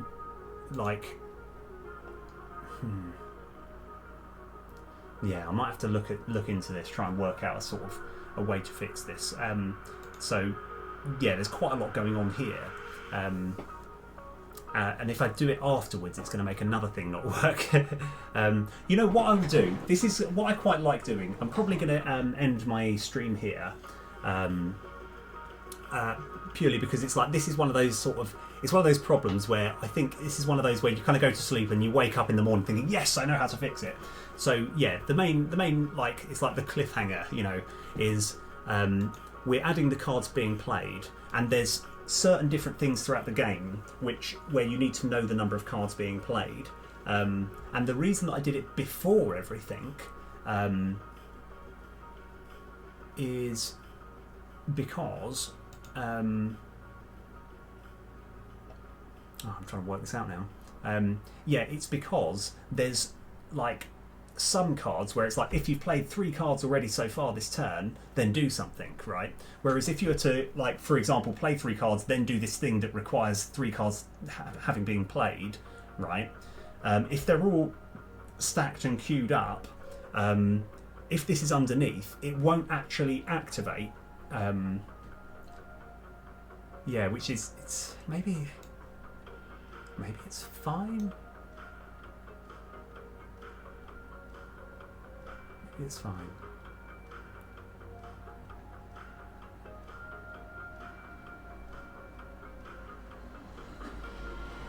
Yeah. So I think there might be a certain sweet spot where it kind of covers all the problems that you have. But I'm going to worry about that another time. Yeah, we've done so much today, actually. It's been a really, really good stream. Yeah, really happy with what we've done. Yeah, I'm getting close to becoming an affiliate as well, which is quite nice. So, yeah, right, awesome. Right, anyway, I will probably call it here. And I will be doing another stream when I can. Yeah. Right. Yeah, anyway, thank you very much for sticking around, and I'll see you guys. Let me move him back here. Let me move me and Neil back down here. Right. Yeah, anyway, I'll catch you guys later.